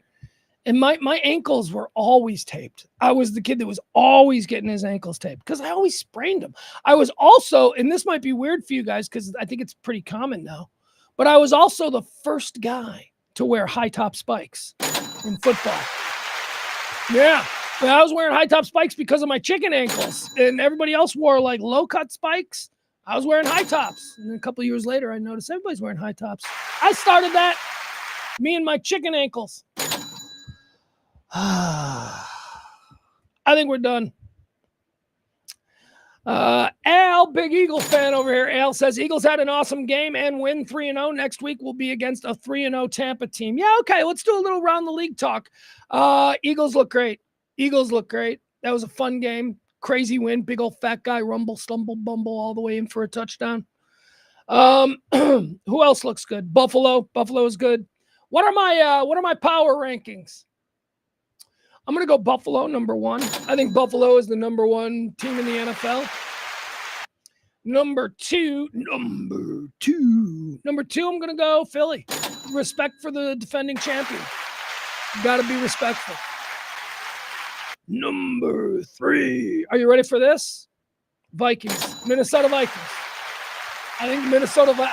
Look, I'm in the North. My team is in the North. I pay attention to the North. Everybody's moved on from the Lions, right? Because the Lions were so last year and the year before and the year before. Everybody's looking to be interesting in their takes about the NFC North. So a lot of people are like, oh, Green Bay is unbeatable. Green Bay is very beatable. The team you guys are sleeping on is Minnesota Vikings. I know J.J. McCarthy is, hit or miss, whatever. That team is loaded. If J.J. McCarthy can just learn this season to be a game manager, that team is good. That team is good.